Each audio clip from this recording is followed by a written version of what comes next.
All right, so we're diving into something pretty cool today. I think you'll find it pretty interesting. Yeah. We're going to be tackling this 20-minute script that we found. Oh, yeah. Yeah, and it's all about taking your English conversations like to a whole other level, like going from basic to advanced. And I was actually really surprised by some of the stuff in here. Really? Yeah, it's not like the typical like learn these phrases approach. Right. It's more about like the psychology and like the subtle things behind a good conversation. Oh, that's interesting. Yeah, so it dives into greetings right away. Yeah. And I know you're probably thinking like, ugh, not another lesson on saying hello. Right. But trust me, Okay. this is where it gets interesting. Okay. So they're not just giving like alternative phrases to say. Yeah. They're talking about how those first few words that you say can like shape the whole interaction. Oh, wow. Yeah, it's kind of crazy. Yeah. I noticed that too. It definitely caught my eye when I first saw it. Yeah. It's interesting how they connect those first few words to like setting expectations and creating this sense of openness. Yeah. Right from the beginning. Exactly. And like, for example, they suggest using how's life treating you Oh. instead of how are you? Interesting. And at first I was like, okay, like what's the big deal? Right. But then when I really thought about it, I was like, oh, it's like subtly signaling that you're open to a more genuine conversation. Yeah. And like a deeper conversation. Yeah, you're not just looking for the robotic, I'm fine. Right, you're inviting them to share something real. Yeah. Not just like give a robotic answer back. It's almost like giving a permission slip. Oh, I love that. Yeah. A permission slip for a deeper conversation. Right. That's brilliant. And speaking of going deeper, this script really emphasizes moving past small talk. Yeah. Which I think we can all agree. Totally. We're kind of tired of it. It's like the default, Yeah. but it never leads to anything really memorable. Yeah. Exactly. And they give some really cool techniques for breaking out of that small talk rut. Oh, cool. One that stood out to me was using open-ended questions. Okay. So instead of just asking, how was your weekend? Right. Ask, what did you do over the weekend? I see. And, at first I thought it was just about getting a longer answer. Yeah. But they talk about how it's connected to this psychological principle of self-disclosure. So when you ask an open-ended question, Yeah. you're encouraging the other person to reveal more about themselves, Cool. their experiences, their thoughts. That makes sense. Yeah, and here's where it gets really interesting. Okay. They were talking about how self-disclosure triggers a reciprocal response. So when we share something about ourselves, it makes the other person feel more comfortable sharing something about themselves too. So it creates like a sense of connection and trust. Wow. So those open-ended questions are really powerful. Yeah. It's not just about getting more information. Right. It's like building that connection. Yeah, it's like a dance. Yeah. Like you open up a bit, they open up a bit. I like it. And all of a sudden you're having a real exchange. Yeah. Not just like pleasantries. Yeah, totally. Yeah. And you know what else I thought was really cool? What's that?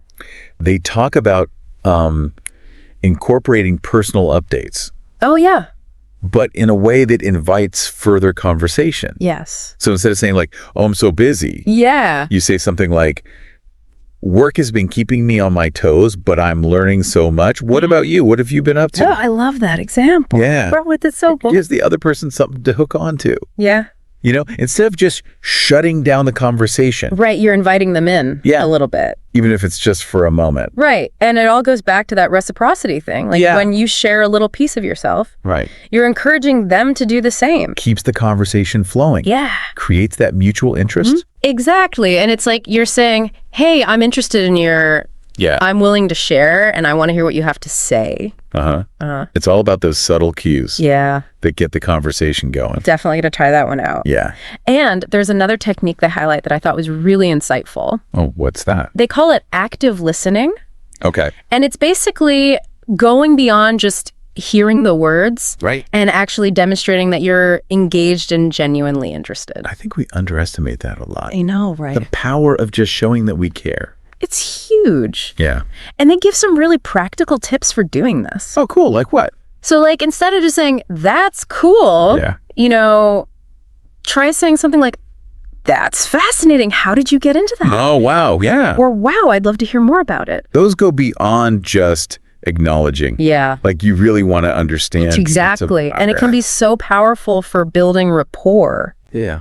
And making the other person feel heard. Right. Like you're saying, you're interesting and what you have to say matters to me. Yeah. And isn't that what we all want to hear? I think so. Yeah. It taps into that human need for connection and validation. Totally. And I think that's something we can all get better at. Yeah. No matter how good we are at conversation. You're right about that. And speaking of getting better, the script also dives into expressing opinions. Oh, okay. In a thoughtful and engaging way.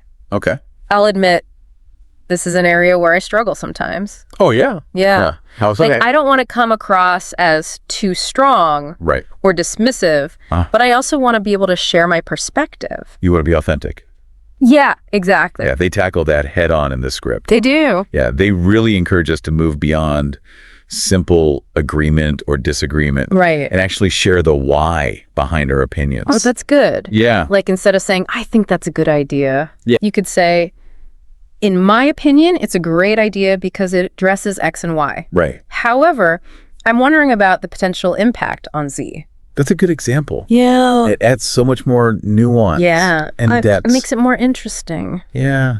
And it invites further discussion. Totally. And I love how they emphasize respecting the other person's perspective. Yeah. Even if you don't agree. Right. So they suggest using phrases like, that's a great point. I hadn't thought of it that way before. Oh, that's good. Or, I see what you mean, but I have a slightly different perspective. It's about creating that space for dialogue where different viewpoints can be explored. Without judgment or defensiveness. How? I am really digging this approach. Me too. It's all about fostering understanding. Right. Not just trying to win an argument. Exactly. And you know what? Breaks that? I think that's a perfect segue into the next section of this script. Okay. Which focuses on those advanced phrases that can elevate your conversations. Oh, cool. You're right. That is a great transition. Thanks. It's like taking those fundamental principles, the respect, the understanding, and weaving them into how you speak. Okay, awesome. Yeah. Yeah. It's like you're taking those building blocks, the respect, the understanding, and you're expressing them in like a more nuanced, sophisticated way. Exactly. It's like adding those finishing touches, that make a conversation really sparkle. Yeah. And they have some real gems in this script, like phrases that go beyond just like, the I agree or I disagree. Right. Like you hit the nail on the head. Oh, I love that. Yeah. I'm totally stealing that one. Yeah. It's so much more powerful than just saying, yeah, I think so too. Right. And they also have some good phrases for when you want to disagree. Oh, yeah. But without sounding like confrontational. Yeah. Like instead of saying, I disagree. Right. Which can be kind of abrupt. Yeah. You could say something like, I see it differently because, or, that's a valid point. Yeah. But have you considered? It's like you're opening up a space for debate. Yeah. But it's still respectful. Right. You're acknowledging their perspective, but you're still presenting your own. And that's such a key skill. Yeah. In any conversation. Whether it's casual or professional. Right. It's that balance between assertiveness and respect. Right. Which leads to better conversations. Yeah. More engaging. One phrase that I found really interesting that they suggested was, I've always wondered about that. Oh, yeah. It's so simple. It is. But it's such a good way to express curiosity and keep the conversation flowing. And it kind of shifts the focus to the other person's expertise. Right. You're saying, something I don't, and I want to learn from you. It's like a conversational invitation. Yeah. It's really nice. And it taps into that universal desire to share our knowledge and experience. Yeah, to be helpful. Right. And it makes you sound interested, which is always a good thing. Always a plus. Yeah, for sure. It leads to those aha moments, too. It does. Where you learn something new. Right. Or you gain a fresh perspective. Totally. Okay, so we've talked about greetings, moving past small talk, active listening, right, expressing opinions, and even using some of those more advanced phrases. Yeah. But there's one key element that they emphasize throughout the whole script. What's that? Confidence. Oh, yeah. It's like the secret ingredient that makes all of these techniques work. Right. Like you can have the most eloquent phrases. Yeah. The most insightful questions. But if you don't deliver them with confidence, it's not going to have the same effect. It's like that saying, it's not what you say, but how you say it. Exactly. And the script really reminds us that confidence comes from practice. Right. And repetition. Yeah. Like getting comfortable with these techniques, trying them out in different situations. Right. Making mistakes along the way. I think that's something we often forget. Giving ourselves permission to stumble. Oh, You know, we're so focused on being perfect right. that we hold ourselves back. We're afraid to experiment, Yeah. to play with language. And to let our personality shine through. Yeah. And that's a shame. It is. Because I think that's where the real magic happens. I agree. When you just let go of that fear and you're just yourself. Yeah, you're authentic. And you know what else I love? What? They talk about vulnerability as a strength. It is. And that's something I'm really trying to embrace. Yeah, it's not a weakness. Right. It's a strength. For sure. And it's a journey. Yeah. It's not a destination. Right. The more we embrace that journey, the more fun it becomes. And speaking of the journey, this script doesn't just leave us hanging. You know, right. They give us all these amazing techniques and then say, good luck. Right. They give us advice. Yeah. They give us some really practical advice for putting all of this into action. Like finding opportunities to practice. Yeah. Whether it's with a language partner or in a conversation group. Or even just recording yourself. Oh, yeah. And listening back. Right. That's a good one. Yeah, they really emphasize that. It is. And there are so many resources out there these days. There are. You know, like language exchange apps. Online forums. Yeah. Virtual conversation classes. Yeah, it's incredible. All at our fingertips. And you know, I think one of the best ways to practice is just recording yourself. That is a great tip. Speaking and listening back. Yeah. To like identify areas where you can improve. Yeah. Because it really allows you to step outside yourself. Yeah. Be like, oh, that's how I sound. Right. Are you using those filler words? Yeah. Are you rushing? Are you pausing? Right. To let the other person respond? Yeah. It's amazing what you notice. It is. When you listen back. Yeah. And, you know, sometimes it's cringy. It can be. But it's also really insightful. It is. Like you can turn those observations into opportunities to grow. Right. And you know what I find really encouraging? What's that? Is that the script reminds us that progress, not perfection, is the goal. That's true. You know, it's okay to stumble. It's okay to make mistakes. Yeah. To not always get it right. Right. That's where the real learning happens. It is. You know, in those moments of imperfection, we discover what works, what doesn't, what we need to adjust. And that's what I love about this whole deep dive. Yeah. You know? Yeah. It's not about being perfect. It's about the process of growth. It's about embracing the process of growth. Yeah.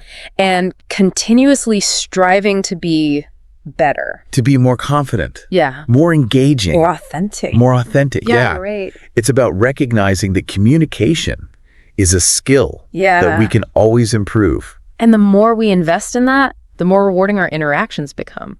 I couldn't have said it better myself. Well said. I think we did a pretty good job unpacking this script. Yeah, I think we hit the nail on the head. And you know what? I know you're probably thinking, this all sounds great, but how do I actually make it happen? Right. Don't worry. Yeah. We're not going to leave you hanging. Okay, good. In the final segment, we're going to give you some specific tips and strategies to put all this into action. Great. So we've explored all these cool techniques, you know, from upgrading our greetings to expressing opinions and even sprinkling in some of those advanced phrases.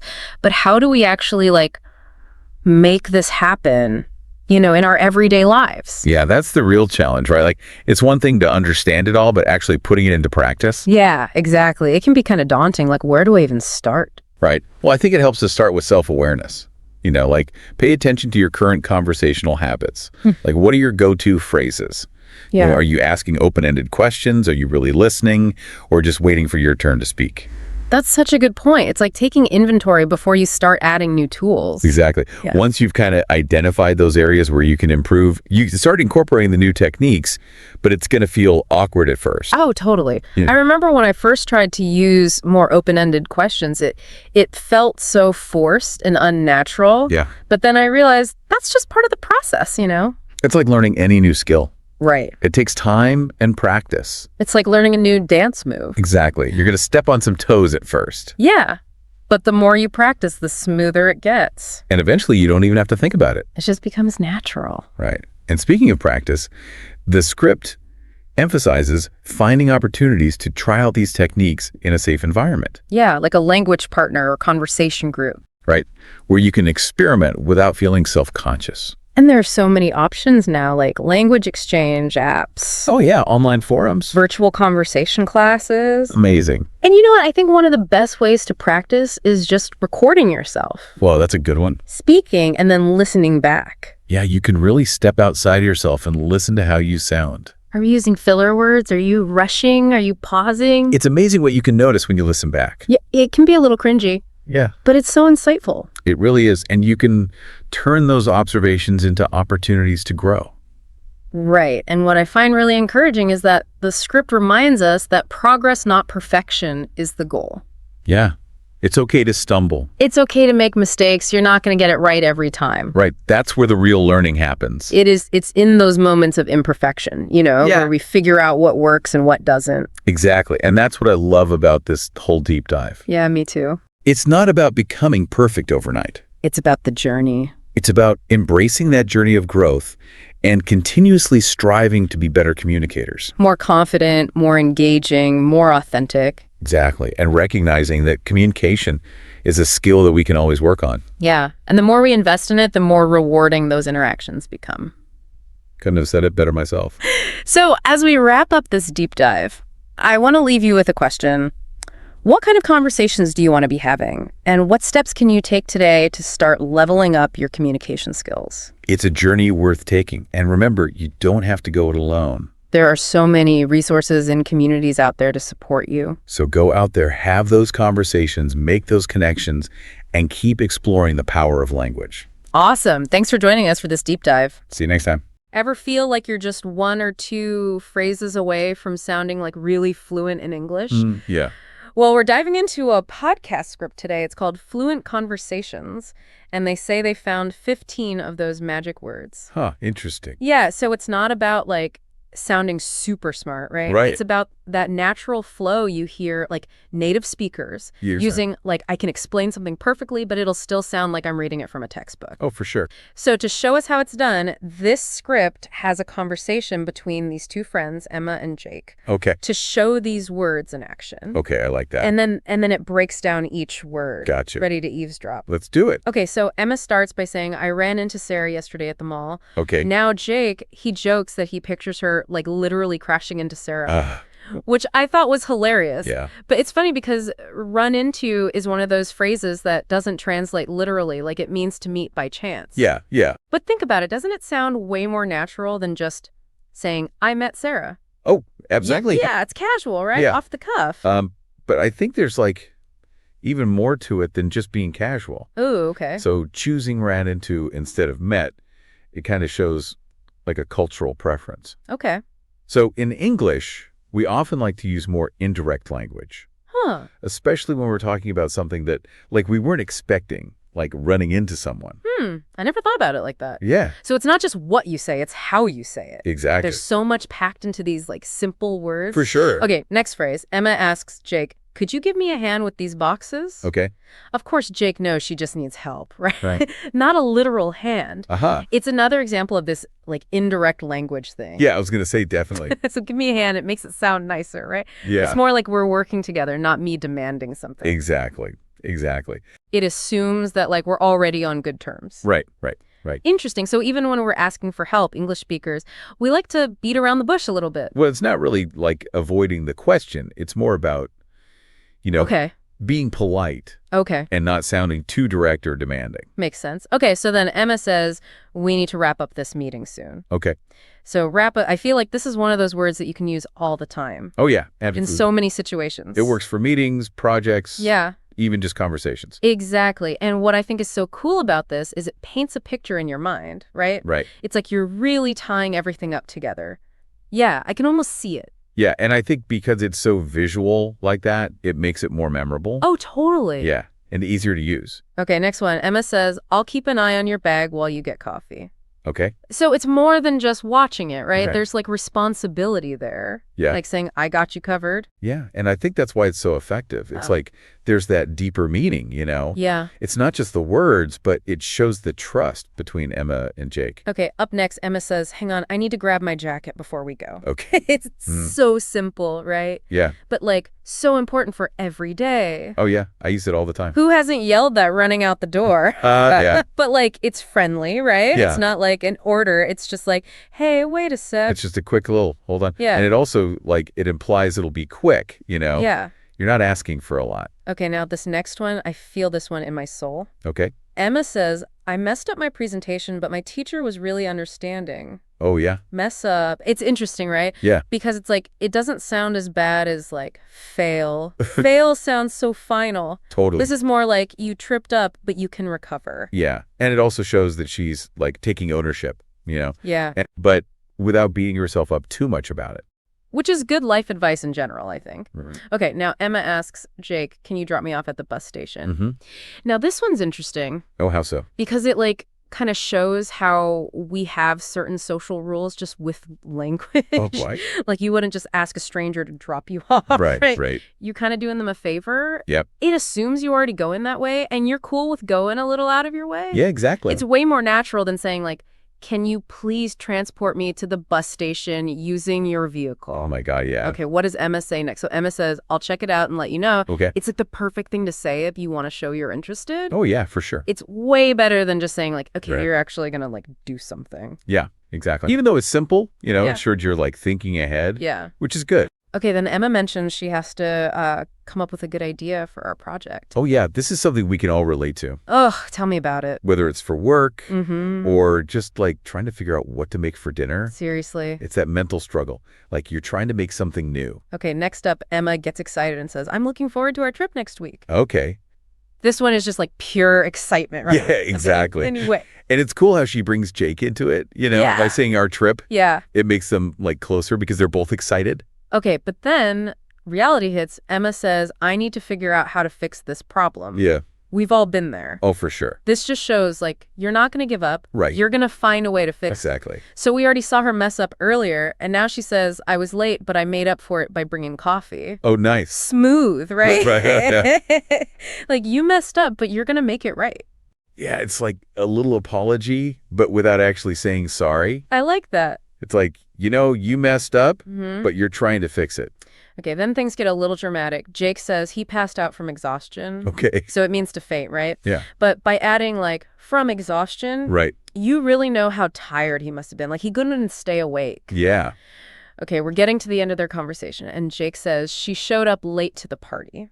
Okay. So he's just saying what happened, right? Right.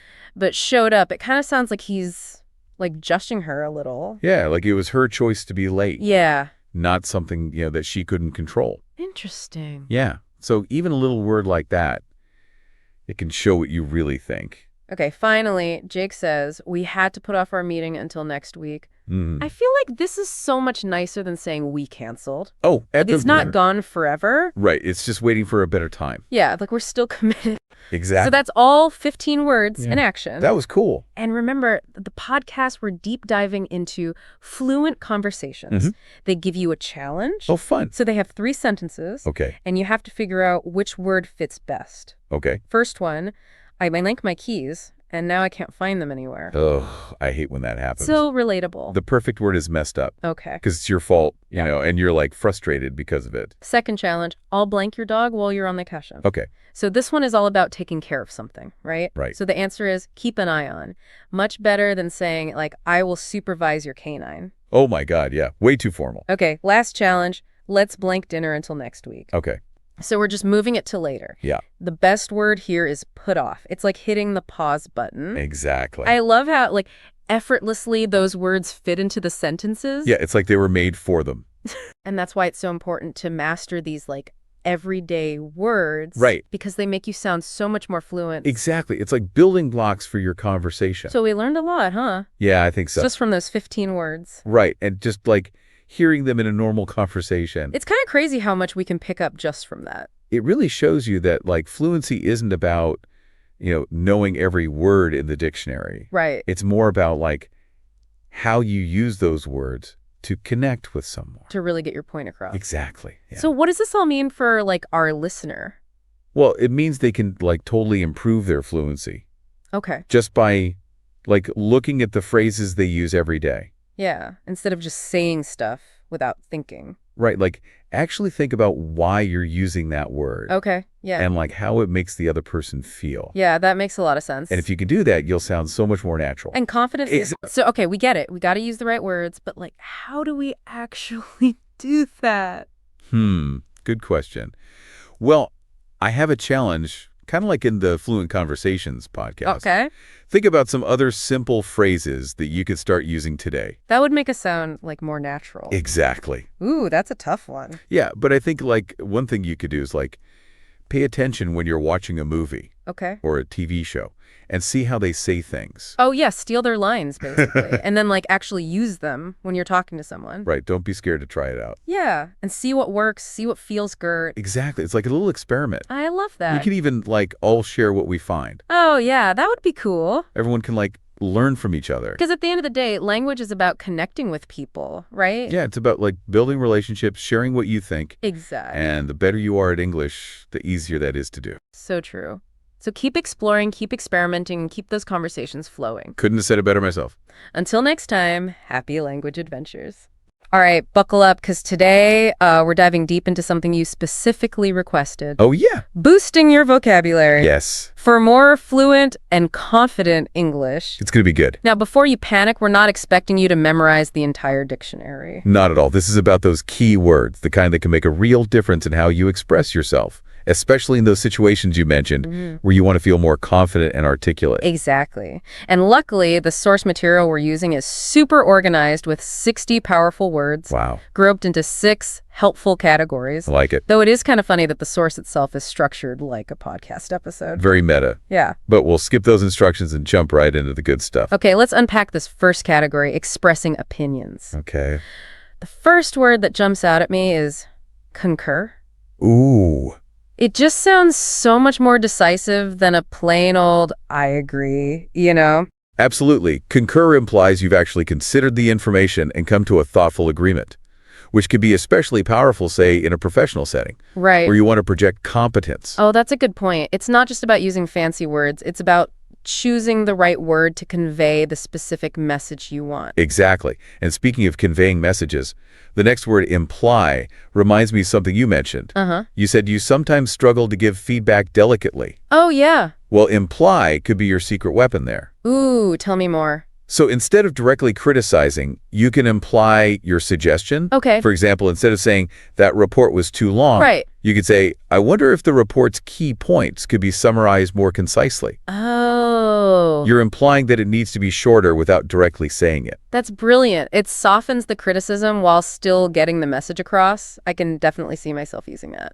See, it's all about understanding the nuances of these words and how they can be applied in real-life situations. Okay, I'm starting to get really excited about this. What else do we have in this category? Well, we have refute, which is perfect for dismantling a flimsy argument. Uh-huh. Politely, of course. Right. Remember those meetings where someone proposes an idea that just doesn't hold up? Oh, I know those meetings all too well. Refute allows you to disagree respectfully while presenting evidence or logic to back up your stance. So instead of just saying, I disagree, I could say something like, I understand your point, but I'd like to refute it by presenting these statistics. Exactly. It shows that you've considered the other perspective, but have a well-reasoned counter-argument. Very effective. Okay, I'm loving these words already.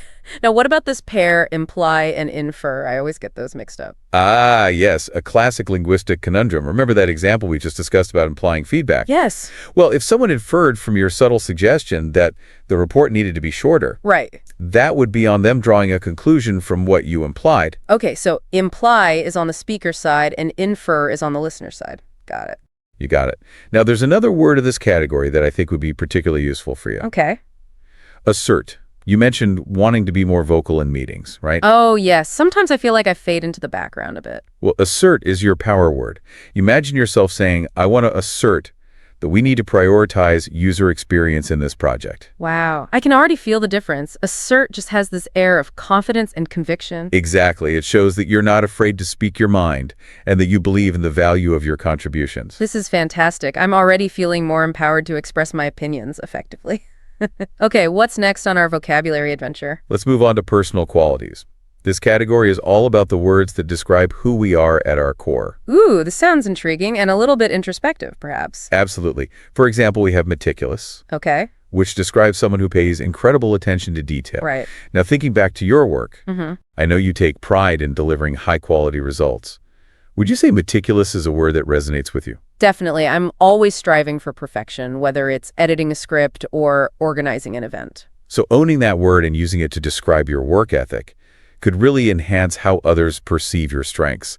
You could say something like, I'm meticulous in my approach to project management, ensuring that every detail is accounted for. I love that. It's not just about sounding smart, it's about accurately representing my skills and values. Precisely. And speaking of values, the next word, resilient, is one that I think we can all relate to. Oh, absolutely. Life throws curveballs, and it's all about how we bounce back. Exactly. Resilience isn't about avoiding challenges. Right. It's about having the inner strength to overcome them. Mm-hmm. And remember that setback you told me about how you handled that difficult client situation? Oh, yeah. That's a perfect example of your resilience in action. You know, you're right. I never thought of it that way, but I did manage to navigate that situation effectively and learn from the experience. Exactly. So when you encounter future challenges, remember that experience and the strength you demonstrated. That's what resilience is all about. Wow, this is really powerful stuff. I'm starting to see how these words aren't just about expanding my vocabulary. They're about reframing my thinking and recognizing my own strengths. That's exactly the point. Now, before we move on, I noticed that candid appears in two categories: Oh. personal qualities and sophisticated conversations. I wonder what that tells us about the importance of honesty. That's interesting. Maybe being candid is more valuable than we sometimes realize, both in our personal lives and in those more complex discussions. It's definitely something to ponder. So before we delve into those sophisticated conversations, let's take a moment to reflect. If you had to choose 3 words from this personal qualities list to describe yourself, which ones would you pick and why? Ooh, that's a great question. I think I would choose meticulous, resilient, and maybe insightful. I feel like those words really capture my approach to work and life in general. Those are excellent choices. And they highlight the power of owning those qualities and using them to your advantage. All right, I'm ready to dive into the next category, words for making conversations sound more sophisticated. But I have to admit, I sometimes feel a little silly using big words in casual conversations. Like, will people think I'm trying too hard? I understand that concern, but think of it this way. These words aren't about showing off. Right. They're about expressing yourself more precisely and vividly. It's like having a wider range of colors to paint with. Okay, that's a helpful analogy. So it's less about sounding smart and more about using the right tool for the job. Exactly. For instance, the word ubiquitous. Yes, it sounds a bit academic, but it's also incredibly useful for describing something that's everywhere. Like, remember how we were talking about that new social media app everyone's using? Oh, yeah? The one that's suddenly taken over all my feeds? Instead of just saying it's everywhere, you could say, that app has become ubiquitous. It just adds a touch of sophistication and precision. You're right, it elevates the language a bit without sounding pretentious. Okay, I'm starting to see the appeal. What other sophisticated words do we have here? Well, there's ephemeral, Okay. which describes something fleeting or short-lived. Right. Now, think about that feeling you describe when a really great book ends, or when you finish a project you've poured your heart into. Oh, I know that feeling well. A mix of satisfaction and a little bit of sadness that it's over. Exactly. It's a bittersweet feeling, and ephemeral captures that perfectly. You could say the joy of finishing that project was wonderful, but also somewhat ephemeral. That's beautiful. I'll definitely be adding ephemeral to my vocabulary arsenal. And, it doesn't have to be reserved for deep philosophical discussions. You could even use it to describe something as simple as a beautiful sunset. Oh, that's true. The sunset's colors were vibrant yet ephemeral. I love it. See, these words can add depth and richness to any conversation, even everyday ones. Now, what about notorious? It's a fun one. Ooh, yes. It's like that restaurant is notorious for its terrible service, or that politician is notorious for flip-flopping on issues. Exactly. It conveys a sense of infamy or bad reputation, adding a little bit of spice to your storytelling. Okay, I'm ready to move on to the next category, words for work and professional settings. I'll be honest, I initially thought I could skip this section since I'm not in a super corporate environment. That's a common misconception. While these words might be frequently used in offices, understanding them can be valuable in any setting where you're collaborating with others. You know, you're right. For example, delegation. It's not just about bosses assigning tasks. It's about effectively distributing responsibilities in any group project, even planning a volunteer event or a community initiative. Exactly. Understanding delegation can help you be a more effective leader even in informal settings. And then there's facilitate, which is such a useful word for anyone who wants to help things run smoothly. Oh, I love facilitate. It's like I want to facilitate a brainstorming session where everyone feels comfortable sharing their ideas.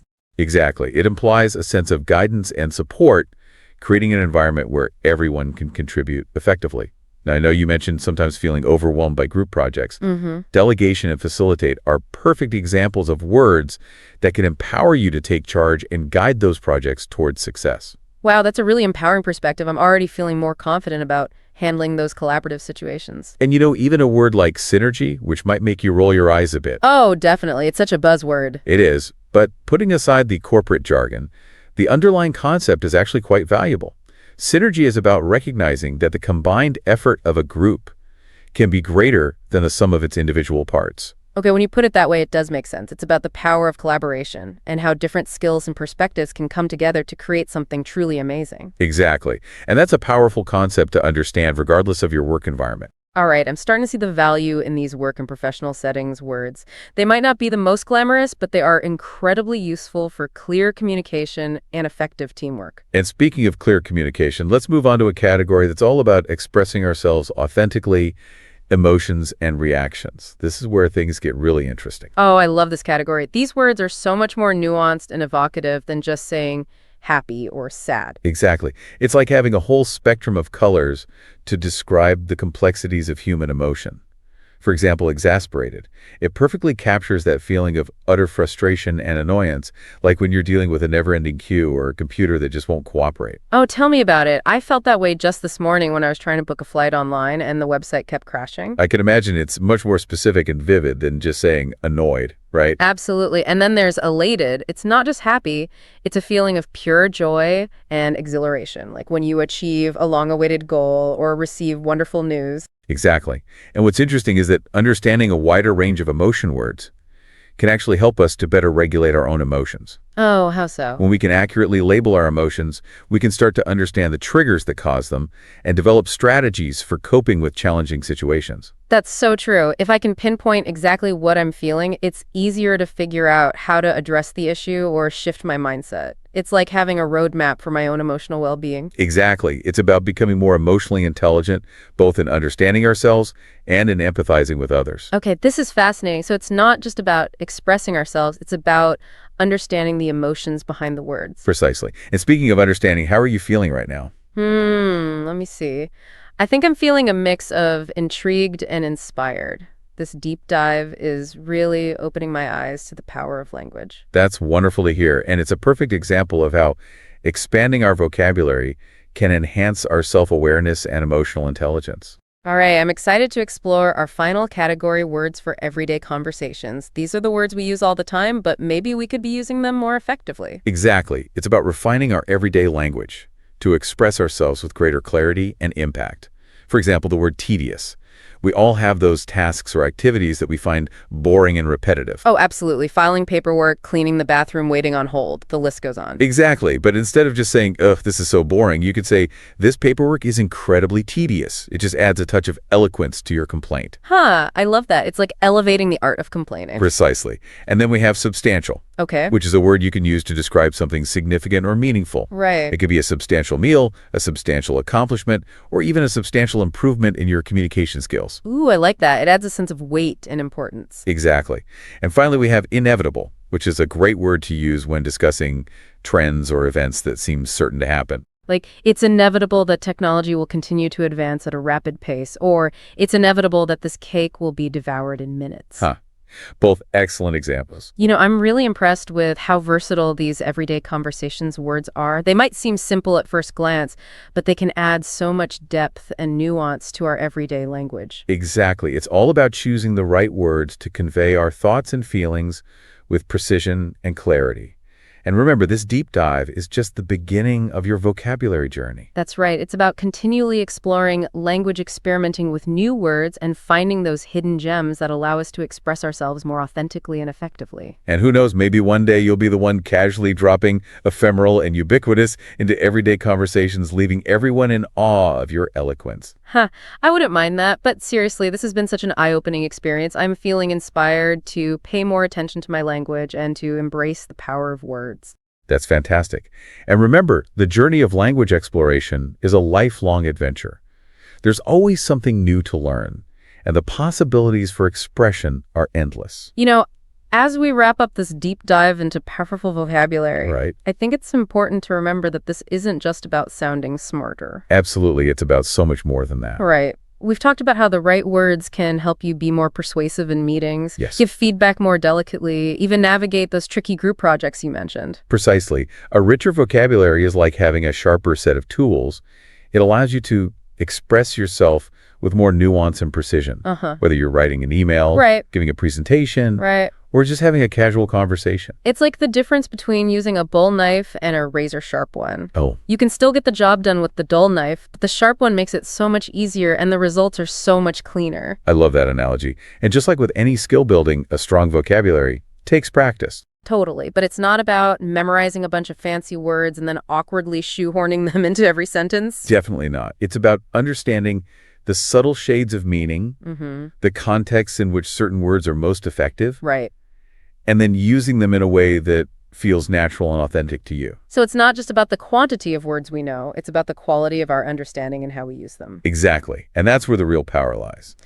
So, dear listener, as we wrap out this deep dive, we want to encourage you to embrace the journey of language exploration. Don't be afraid to pick up a dictionary, browse through a thesaurus, or even just pay close attention to the language used in books, articles, and conversations. And remember, even incorporating just one new word from this deep dive into your regular vocabulary can make a noticeable difference. It's like adding a new color to your palette, a new spice to your cooking, a new tool to your toolbox. And who knows, maybe you'll inspire someone else to start paying more attention to their own language.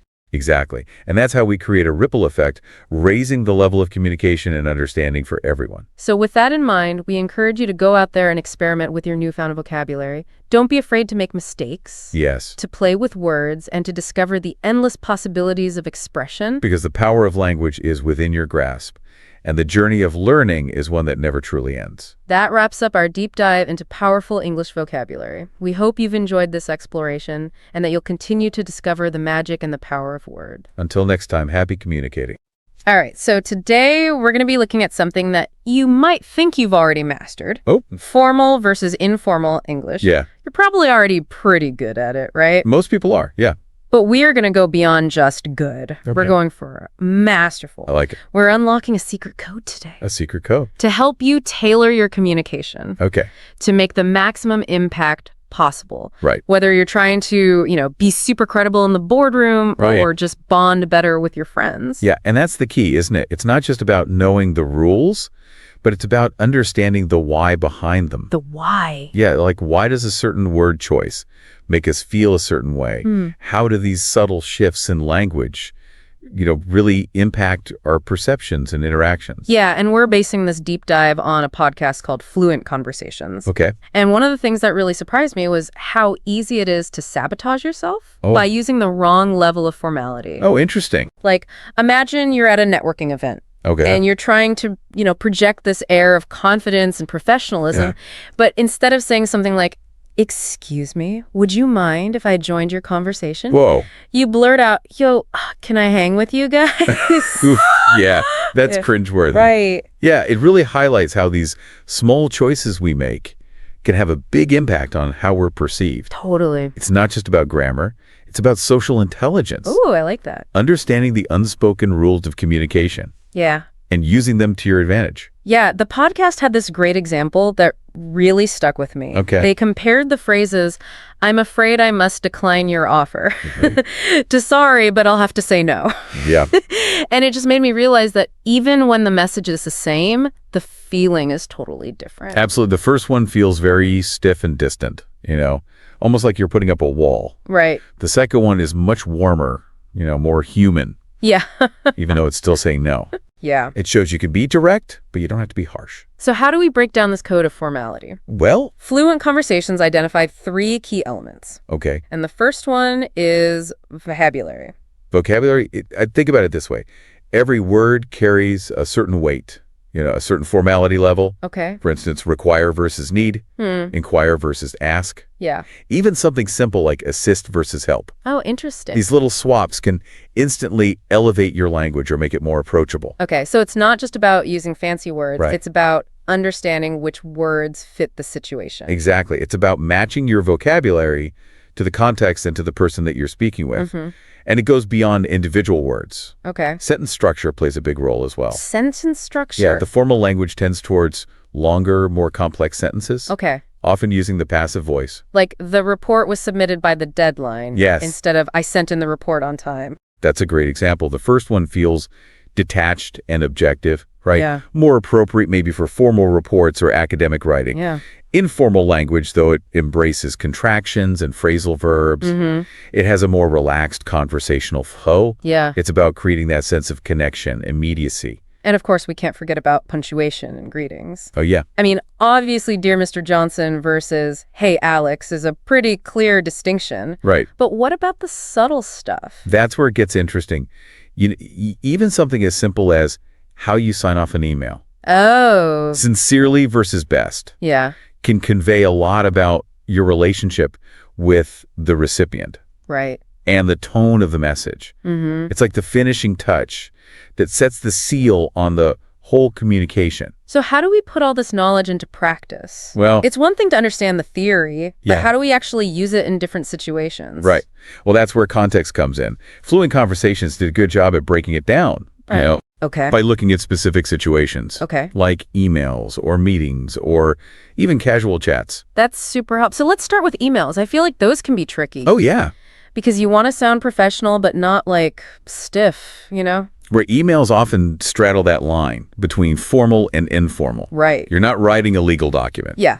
But you're also not texting your best friend. Yeah. So the podcast really emphasized, polite greetings, maintaining a professional tone throughout, and avoiding slang or like overly casual abbreviations. So no, hey dude, what's up?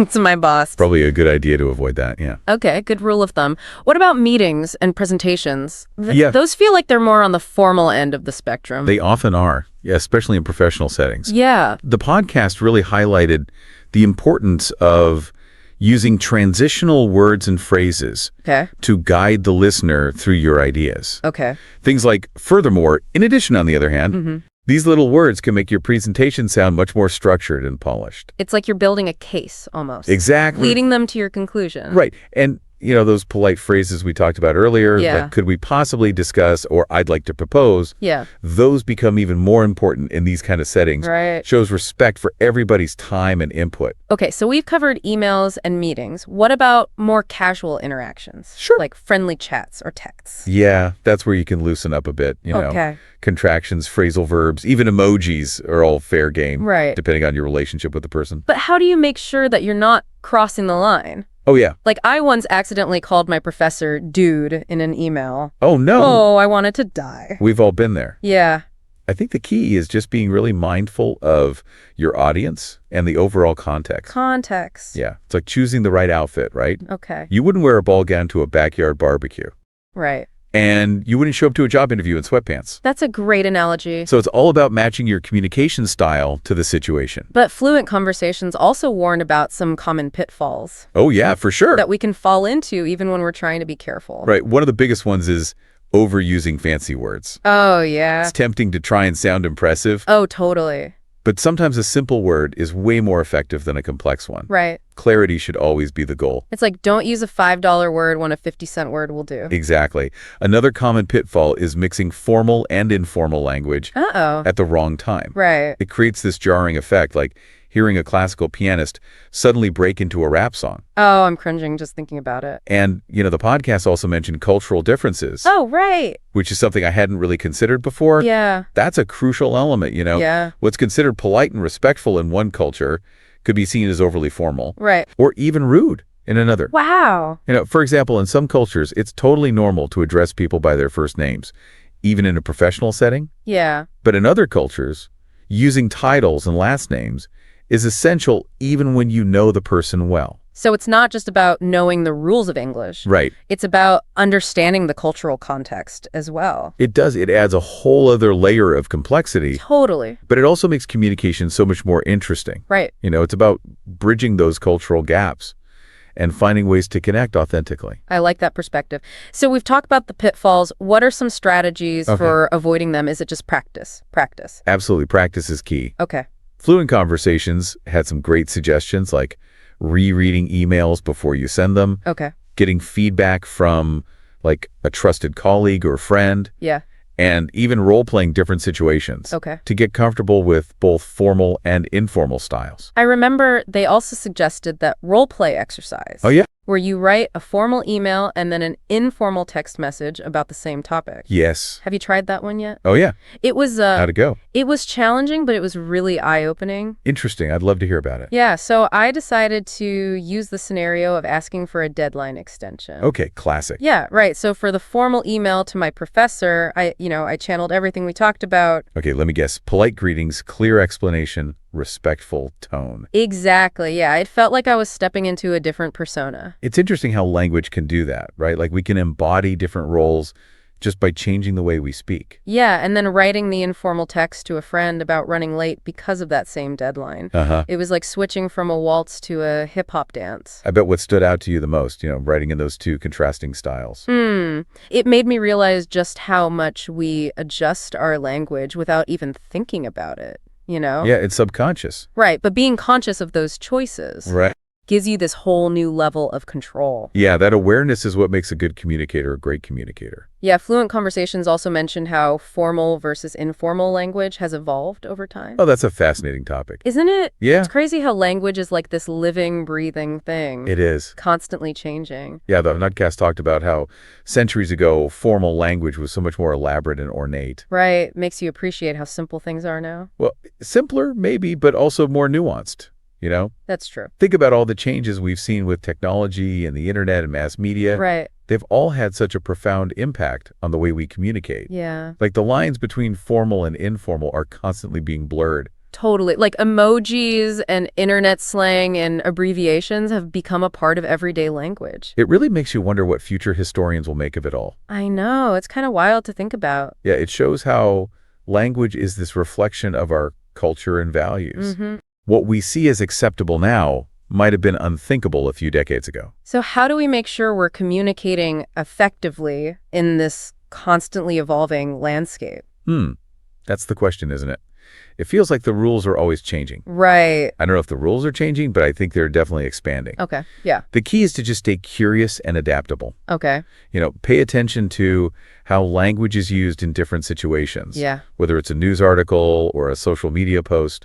Notice the nuances, the subtle shifts in tone and vocabulary. So it's like we're all lifelong students of language. We are. Always observing and learning. Exactly. And, Fluent Conversations reminded us that it's not about being right or wrong. Right. It's about using language as a tool to connect with others. That's a good point. This whole deep dive has just been a great reminder that even something as familiar as language can still have hidden depths and complexities. And by being more mindful of our choices, we can all become more effective communicators.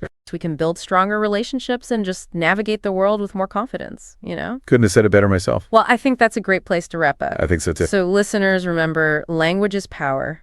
It is. Wield it wisely and watch your world expand. All right, so are you ready to unlock the secrets to speaking English fluently? I think everyone's ready for that. I know I am. We're going to be diving deep into this guide, 9 secrets to speaking English fluently and easily. Sounds good to me. And hopefully we'll be able to break down the techniques that'll help anyone reach fluency. Yeah, because who doesn't want a cheat sheet for fluency? Exactly. Cut through the clutter, get right to what works. And what I think is really cool about this guide is that it's not your typical textbook stuff. Oh, really? It's like it dives into the mindset. Oh, wow. And the strategies you need to actually make it happen in the real world. So it's not all about just memorizing verb conjugations and all that. Exactly. Okay, cool. So let's jump right into the first secret then, embracing the learner's mindset.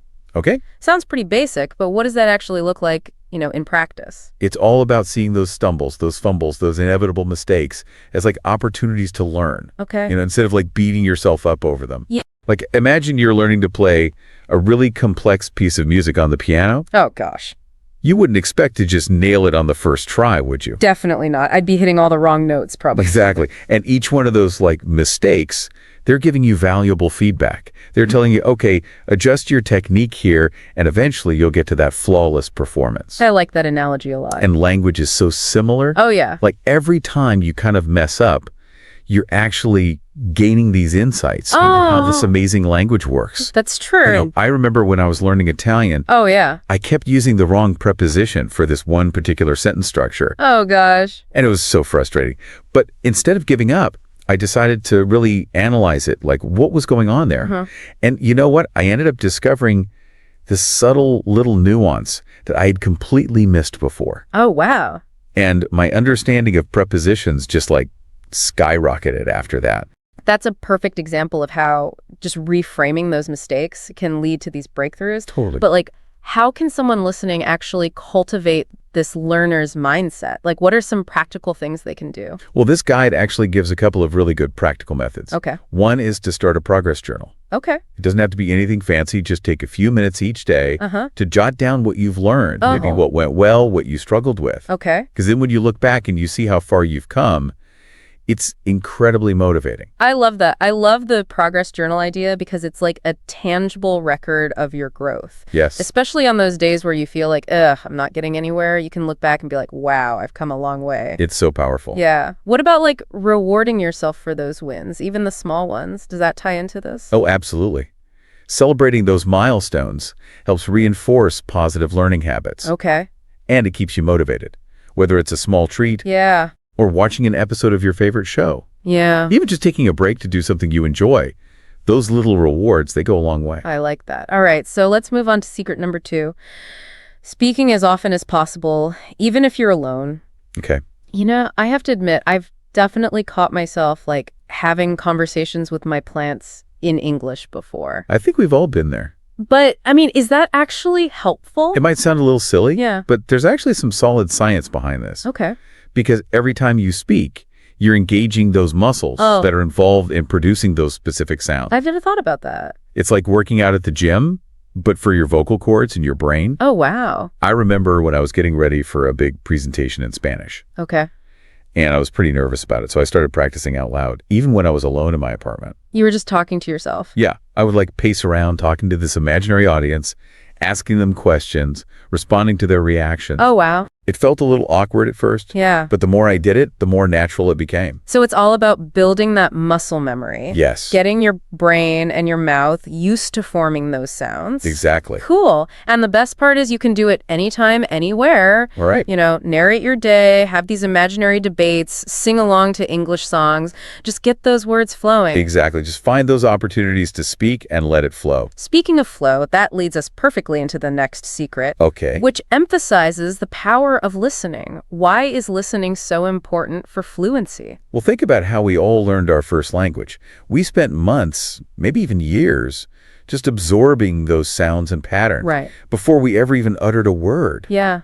So listening, it's really the foundation upon which we build our understanding of any language. You know what? I've actually noticed that when I spend a lot of time watching movies or TV shows in English, my pronunciation and intonation actually improve. Interesting. It's like my brain's subconsciously picking up on those nuances. Yeah, it makes total sense. Yeah. It's like you're immersing yourself in the language. Right. Even if it's just virtually. Yeah. And this guide, it actually has some great suggestions for maximizing your listening practice. I'm assuming podcasts are one of them. Oh, podcasts are amazing. I love podcasts. And there's honestly something for everyone. yeah. Like, if you're interested in news analysis, you could try The Daily from the New York Times. Okay. Or if you want, like, science and storytelling, there's this really cool podcast called Radio Lab. I've heard of that one. Yeah.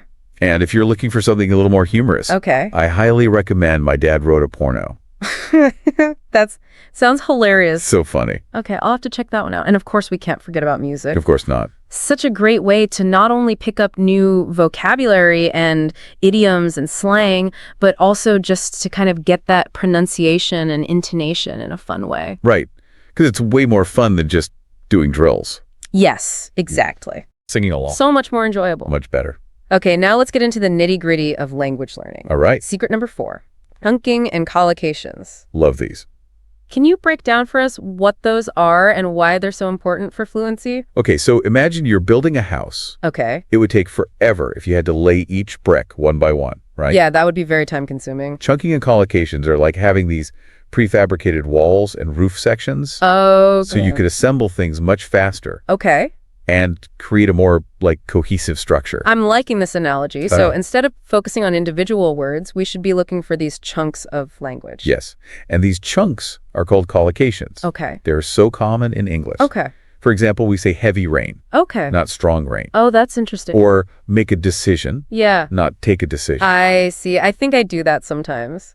And that's where these collocations come in. They help you sound more natural and fluent by using combinations that native speakers just instinctively use. Yeah, because I noticed that sometimes, like, I know all the vocabulary, but I can't quite figure out how to put them together in the right way. Exactly. So how can listeners start incorporating these chunking and collocations into their routine? So one really simple technique is to create what's called a phrase notebook. Okay. So as you're reading or listening and you come across these collocations, just jot them down in your notebook, along with their meanings and maybe some example sentences. I like that. And I would assume that these space repetition apps we talked about earlier would also be helpful for this. Oh, they're amazing for this. Yeah. Because space repetition helps move information from your short-term memory to your long-term memory. Okay. By presenting you with that material at gradually increasing intervals. Gotcha. So it's like having a personal trainer, but for your vocabulary. Nice. Okay, let's move on to secret number 5, and this one might be reassuring to our listener. Okay. It's okay to simplify your sentence structures, especially at the beginning. Especially at the beginning? Does that mean we don't have to worry about grammar? No, grammar's still important. Okay. But fluency isn't about trying to build these like super complex sentences right away. Right. Actually, using shorter, simpler sentences can make you sound more confident and more fluent. Interesting. Especially when you're still developing your skills. So it's more about clarity and conciseness than trying to, sound super smart with your grammar. Exactly. Imagine you're explaining like a really complex concept to someone. Okay. It's way easier to understand if you break it down into smaller, bite-sized chunks, right? Yeah, for sure. I definitely get caught up sometimes trying to construct these elaborate sentences, and it just ends up sounding confusing. It happens to the best of us. Yeah. So there's a really simple technique from the guide. Okay. You start with a basic sentence. Like, I enjoy reading. Okay. Then you gradually add details and complexity. Oh, I like that. So you could say, I enjoy reading books about history. Okay. And then expand it further. I enjoy reading books about history, especially biographies of influential leaders. So you're building upon that simple sentence. Yes. Without making it overly complicated. Exactly. So it's finding that balance between clarity and complexity. Yes. And, starting simple and then gradually working your way up. That's the key. And don't be afraid to experiment and see what feels more natural for you. Yeah. You might find that certain sentence structures are easier for you to produce than others. Right. The important thing is to keep practicing, keep refining those skills. Practice makes perfect, as they say. Or at least progress. Or at least progress, yeah. That's the goal. Exactly. Welcome back to our deep dive into the secrets of fluent English. So we've already uncovered some really cool strategies so far. Yeah, we're just getting started. But I'm always up for more tips and tricks, you know what I mean? What else does this guide have in store for us? It talks a lot about staying curious. Okay. And like making your learning engaging. I can definitely see how that would be important. Like if you're genuinely interested in something, it's got to be way easier to stay motivated, right? Exactly. It's like instead of slogging through those boring textbook exercises, oh, yeah. you're exploring subjects that actually pique your curiosity. Right. Whether it's, technology, sports, global news. Okay.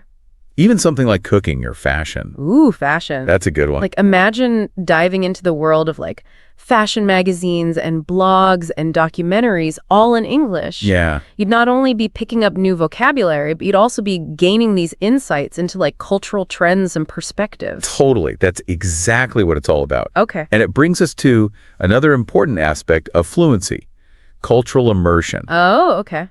Because language is so much more than just, words and grammar. Right. It's a reflection of a culture's values, its history, its way of life. I like that. So by immersing ourselves in English language media, we're kind of getting a deeper understanding of the culture that shapes the language. Yeah, it's like you're getting this backstage pass to how native speakers actually think and express themselves. That's cool. So it's not just about memorizing vocabulary lists. You're connecting with like the heart and soul of the language. Yes, exactly. I love those aha moments. When you finally grasp a tricky grammar concept. Yeah. Or you effortlessly use a new idiom in conversation. The best feeling. But this guide really emphasizes like acknowledging even the small victories. Yes. Those tiny steps forward that might seem insignificant at the time. Why is that so important? It's all about maintaining motivation and momentum. Okay. Because language learning, it's a marathon, not a sprint. For sure. And there are going to be times when you hit a plateau, you feel discouraged. Yeah, definitely been there.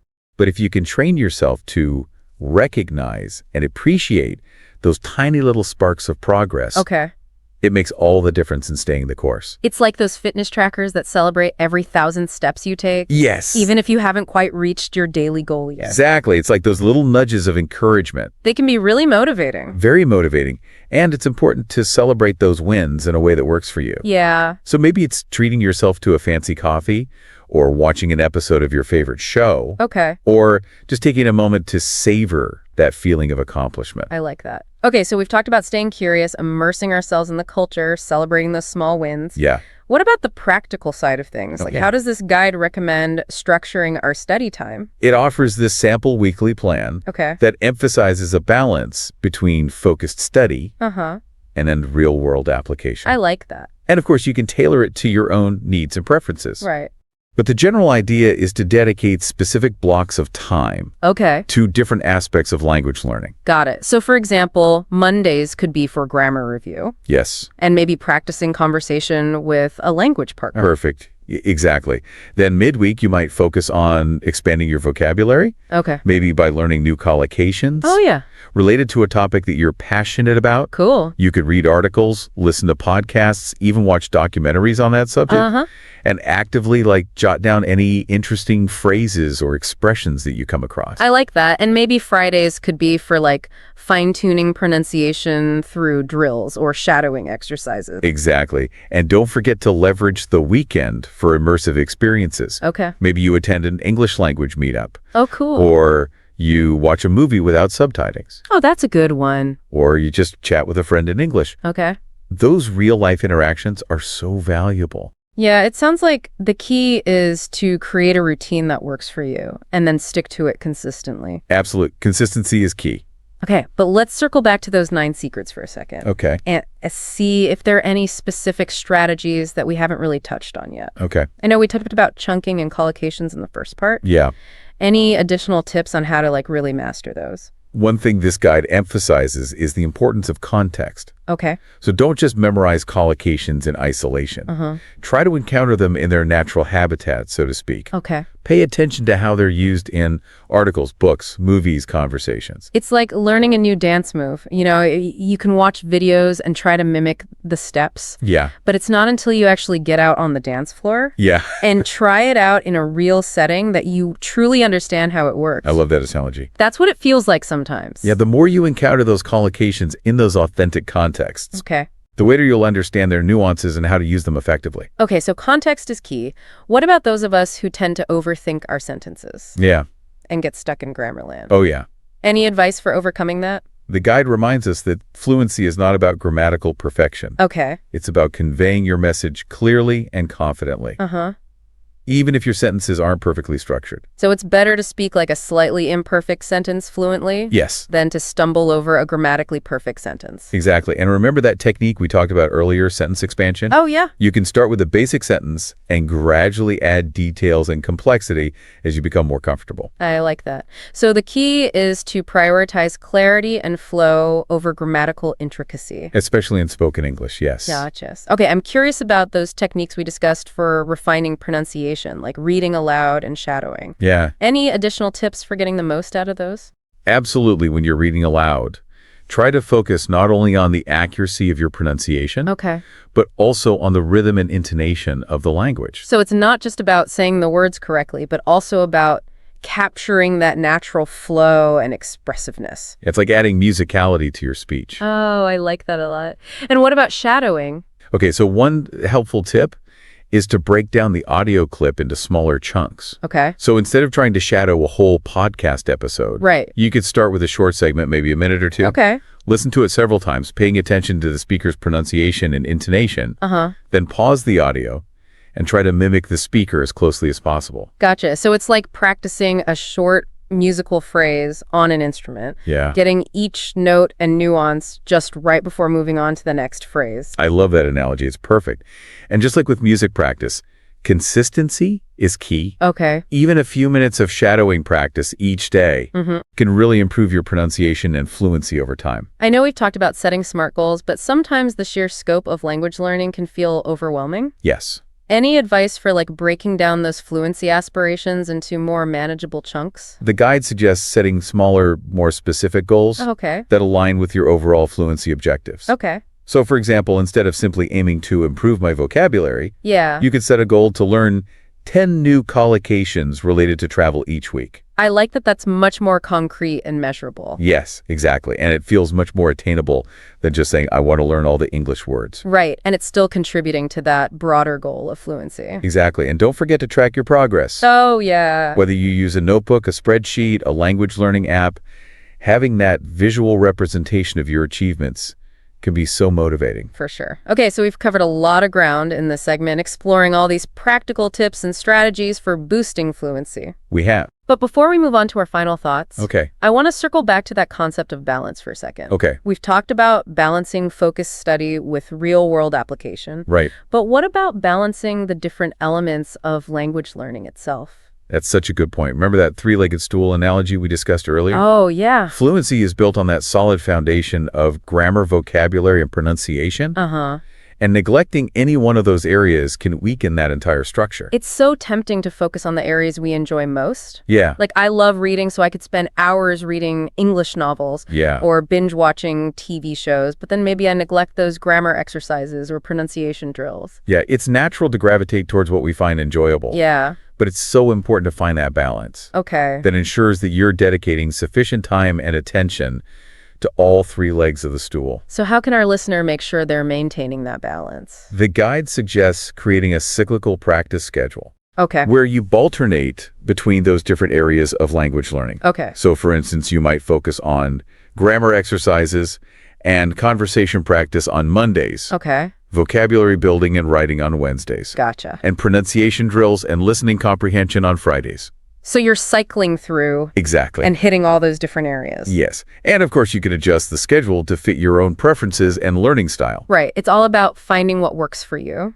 That's the key. That's a great reminder because it's so easy to get caught up in one aspect of language learning and neglect the others. Yeah. But just like with a balanced diet, variety is key for overall fluency health. I love that analogy. Variety is key. All right, so here we are at the final part of our fluency deep dive. Yeah, we've explored 9 secrets, a whole bunch of strategies. Now we just got to bring it all together. So it's like our fluency action plan, ready to go to put it all into practice. Exactly. Okay, cool. So what are the key takeaways, the biggest ha moments from this whole guide? You know, one of the most powerful ideas is that fluency. It's not like this finish line you cross. You know? Yeah. It's this ongoing process. It's a journey of discovery and growth. I like that because then you can enjoy the process and celebrate those milestones. Exactly. And it kind of ties in with that whole learner's mindset thing.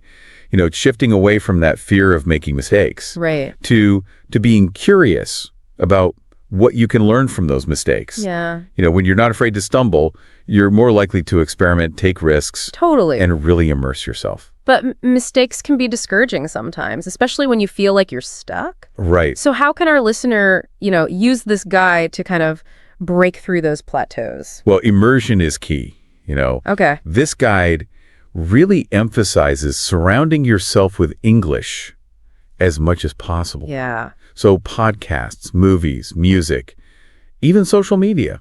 Yeah. I've been really into documentaries lately. Oh, nice. And there are so many good ones in English. It's a great way to learn about different topics and improve my listening at the same time. That's awesome. And remember the power of real-world interactions. Right. Whether it's through language exchange apps or conversation clubs or just chatting with friends. Yeah. Those authentic experiences, they're so essential. So it's putting those skills to the test in the real world. Exactly. Which can be a little scary at first, but the more you do it, the more comfortable you'll get. Right.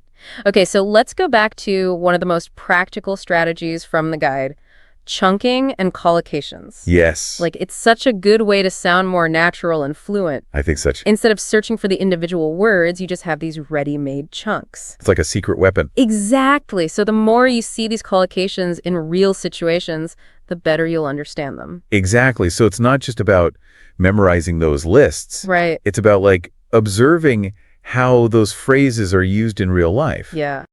Noticing how a character in a movie uses a particular phrase. Yeah. Or paying attention to the word combinations in a news article. So paying attention to those little things. Exactly. And for those who get kind of bogged down by the grammar, Yeah. remember fluency. It's not about perfection. So it's okay to start with those simpler sentences. Absolutely. And gradually add that complexity as you get more comfortable. Right. Just focus on getting your message across. Yes. Okay. And then last but not least, those techniques for refining pronunciation, reading aloud and shadowing. Those are good ones. Any final tips to make those even more effective? So when you're reading aloud, try to really embody the language. Okay. Pay attention to that rhythm, intonation, the pauses, the emphasis, like you're an actor delivering a line. Oh, channeling your inner Shakespeare. Exactly. And when you're shadowing, focus on those smaller chunks. Yeah. Listen really closely to how that speaker is shaping those sounds and try to mimic them. Yeah, and don't be afraid to record yourself.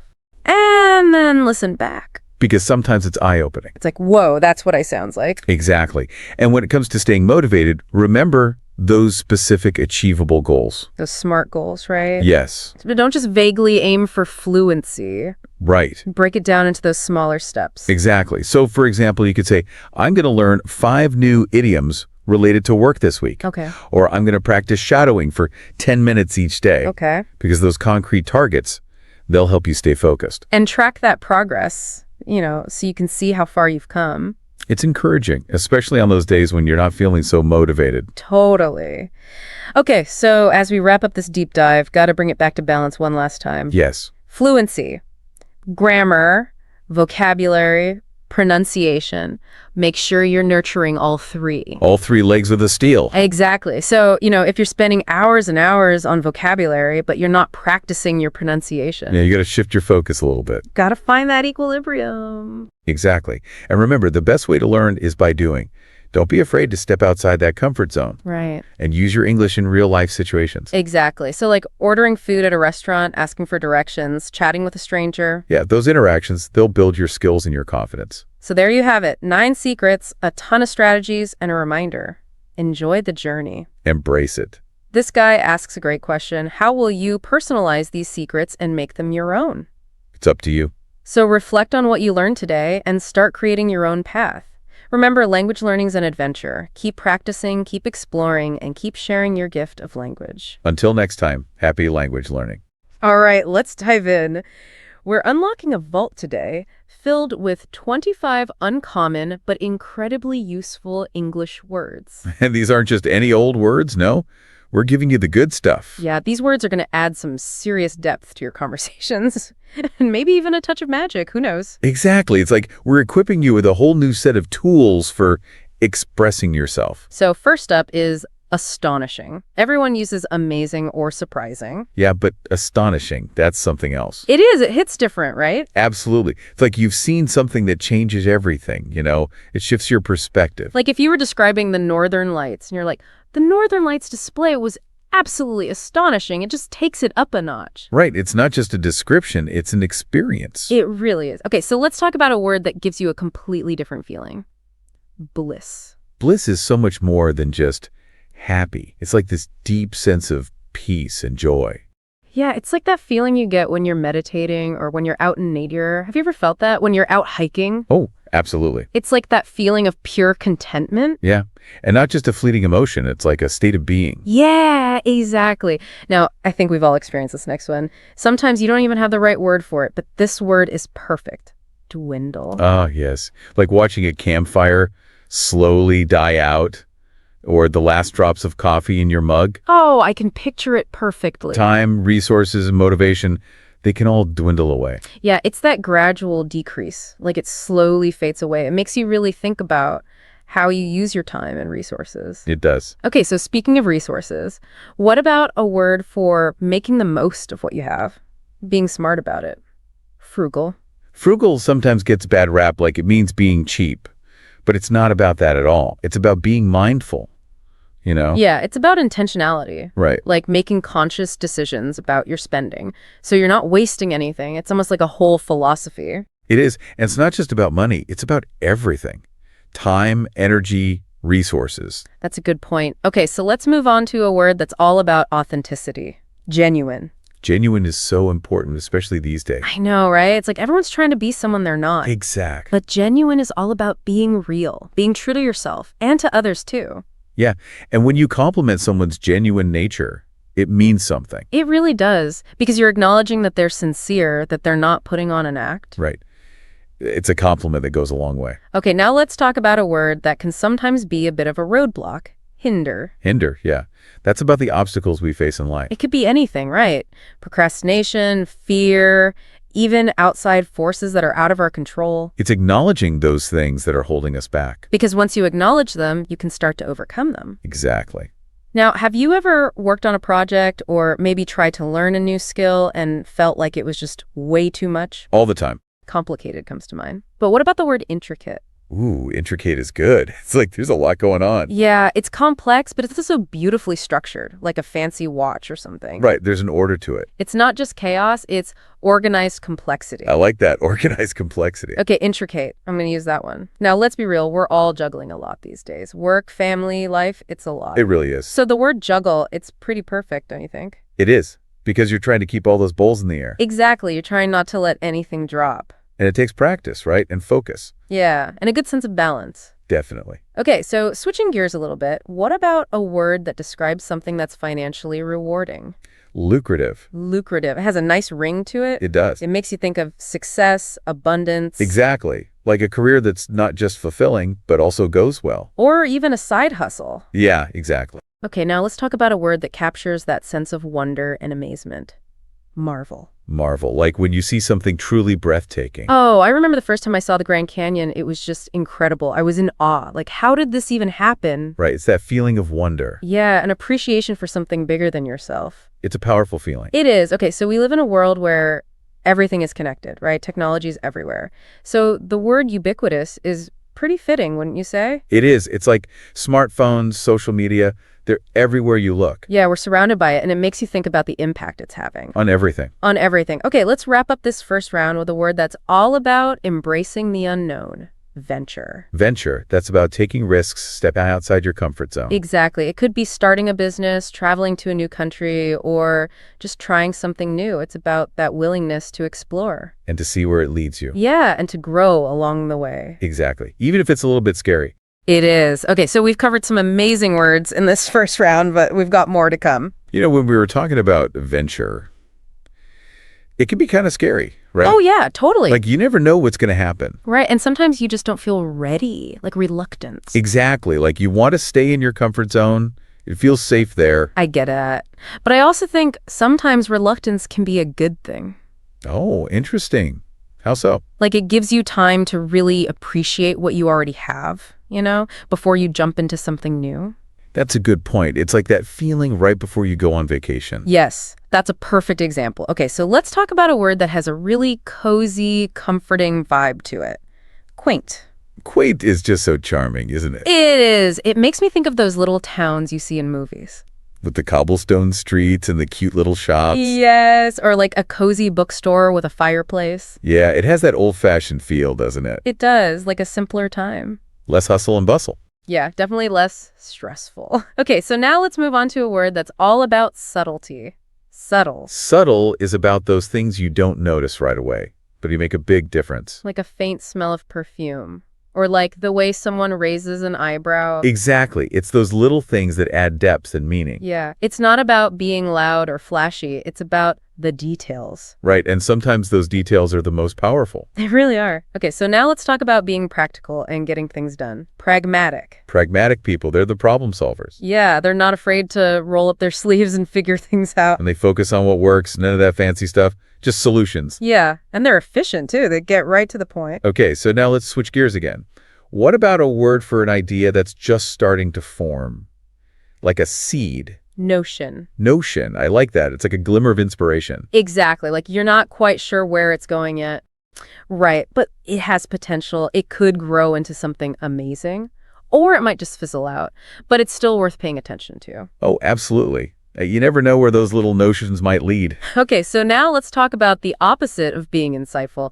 Oblivious. Oh, yeah. We all know someone who's oblivious. They're just completely unaware of what's going on around them. It's like they're in their own little world. They can be kind of funny sometimes, but also a little frustrating. Definitely. Like, how do you not see what's right in front of you? Right. You got to pay attention to the cues. Exactly. Otherwise, you're going to miss out. Okay, remember we talked about keen earlier? It's like the opposite of oblivious. Oh, yeah, I see what you mean. Keen is all about being alert and engaged, eager to learn. While oblivious is like totally clueless.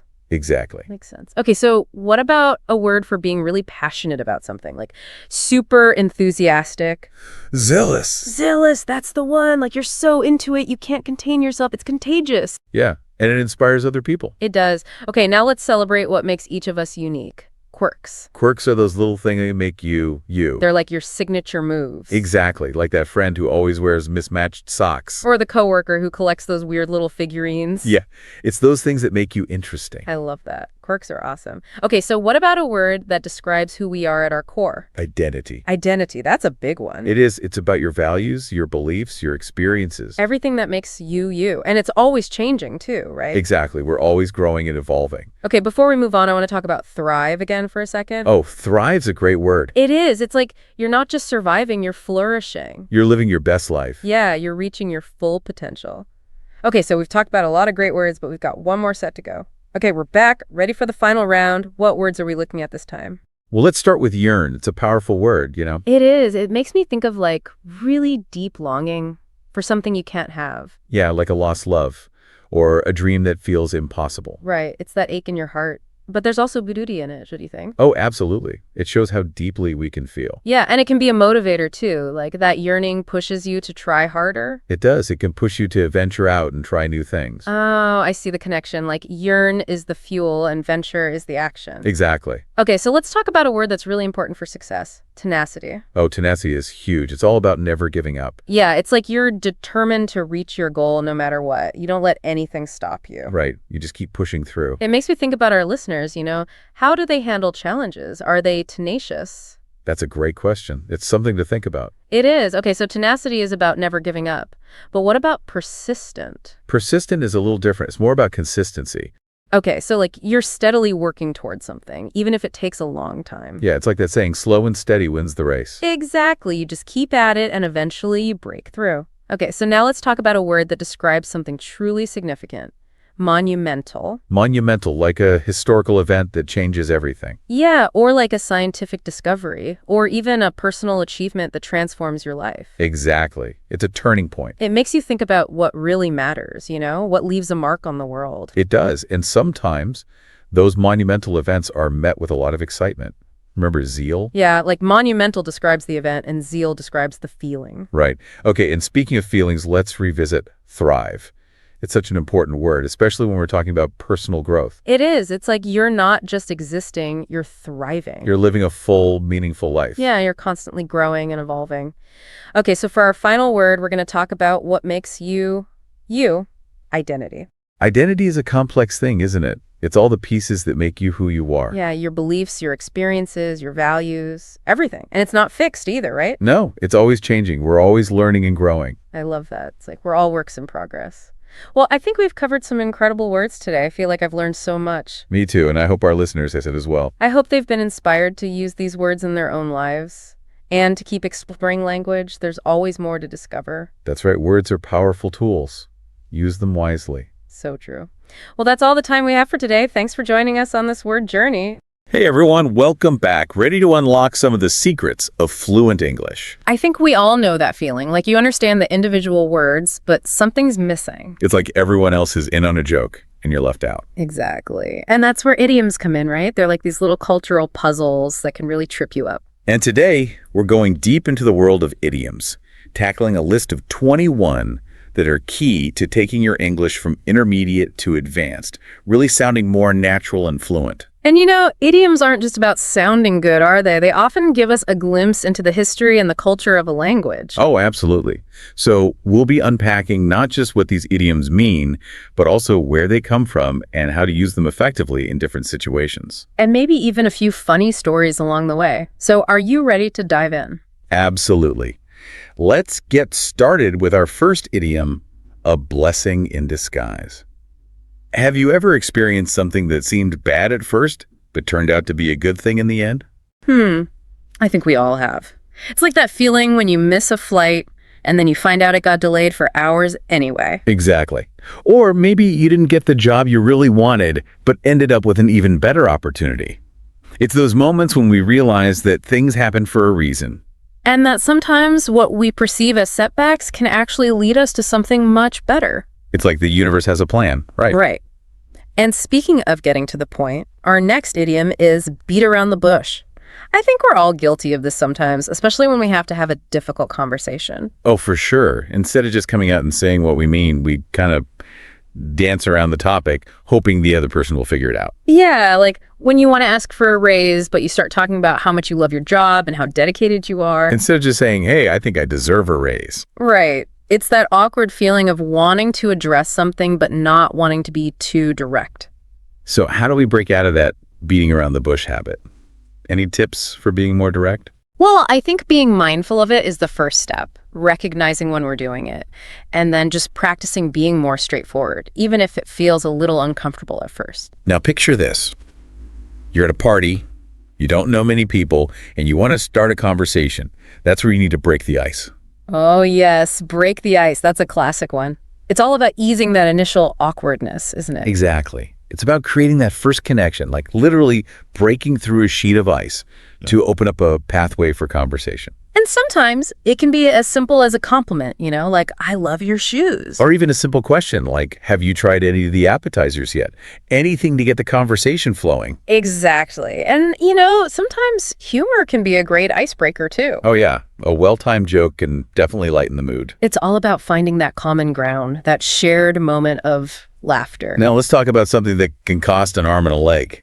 It's when something is just ridiculously expensive. Yeah. Oh, absolutely. Like, have you seen the prices of concert tickets these days? Oh my gosh, they're insane. It's like they want you to give up a limb just to see your favorite band. It's that feeling of, it's really worth that much. Right?